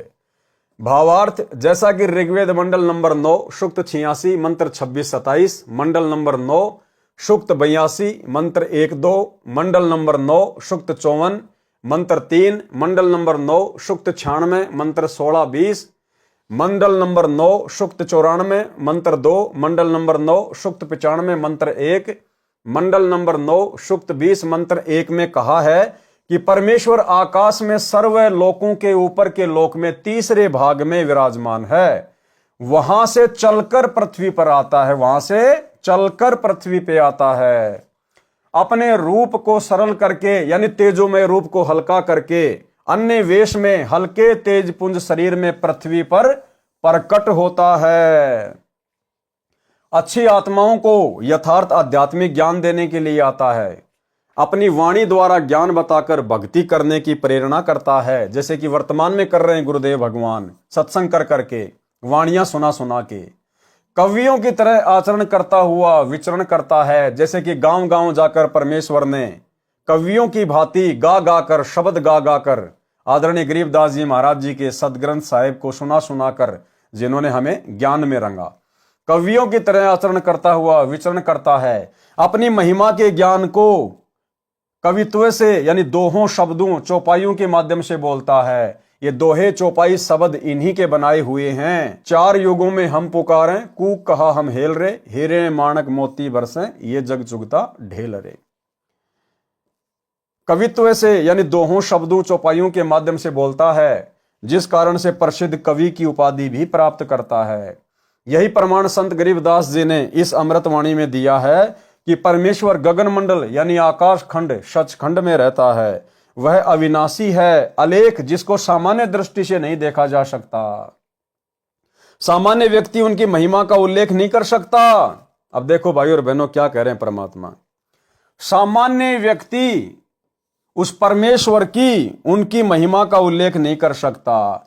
तो भाई सन 1994 से ये परमेश्वर जो महिमा कर रहे हैं, तो भाई सामान्य व्यक्ति नहीं है, क्योंकि सामान्य व्यक्ति तो उस परमेश्वर की महिमा का वर्णन कर ही नहीं सकता। और भाई और बहनों, इस परमेश्वर को छोड़कर इस पूरी सृष्टि में बाकी सब सामान्य ही हैं। आप और हम जीव तो हैं सामान्य, ब्रह्मा विष्णु महेश भी इस परमेश्वर के आगे सामान्य हैं, दुर्गा और काल भी सामान्य हैं, अक्षर पुरुष भी सामान्य हैं, शतलोक की आत्माएं भी सामान्य हैं, केवल पुरुष एक ही है, बाकी सब आत्मा है। और ये परमात्मा स्वयं ही भिन्न भिन्न रूप धारण करके अपनी महिमा स्वयं ही करता है, क्योंकि समर्थ की महिमा और कोई नहीं कर सकता। यानी सृष्टि रचना का ये ज्ञान, ऊपर के लोगों की जानकारी इस परमेश्वर के अलावा अन्य कोई नहीं दे सकता। इसलिए यहां पर कहा है कि सामान्य व्यक्ति उनकी महिमा का उल्लेख नहीं कर सकता। वह वहां से चलकर आता है, क्या कह रहे हैं, वो सतलोक से चलकर आता है, स्वयं ही अपनी महिमा भी वो स्वयं ही आके बताता है। वह वहां से चलकर आता है, प्रत्येक युग में प्रकट होता है, भिन्न भिन्न वेश बनाकर सत्संग करता है, जैसे वर्तमान में कर रहे हैं। यानी तत्व ज्ञान के प्रवचन सुनाता है। कबीर जी ने बताया है कि सतयुग में सत सुकृत कह टेरा, त्रेता नाम मुनिंदर मेरा, द्वापर में करुणा में कहाया, कलयुग नाम कबीर धराया। गरीब सत्य पुरुष कबीर है, चारों युग परवान, झूठे गुरुआ मर गए, हो गए भूत मशान। राग बिलावल का शब्द नंबर 25 पढ़े, भक्ति की अजब प्रेरणा है। तो भाई और बहनों, आज के वीडियो में हम केवल इतना ही लेंगे। कल रात्रि 8 बजे सभी भाई बहन फिर से दास के Facebook page Pawan Das is live के ऊपर लाइव जुड़िए। तब तक गुरुदेव भगवान हम सबको आज्ञा दें, इजाजत दें, आशीर्वाद दें। बंदी छोड़ सतगुरु रामपाल जी भगवान की जय हो।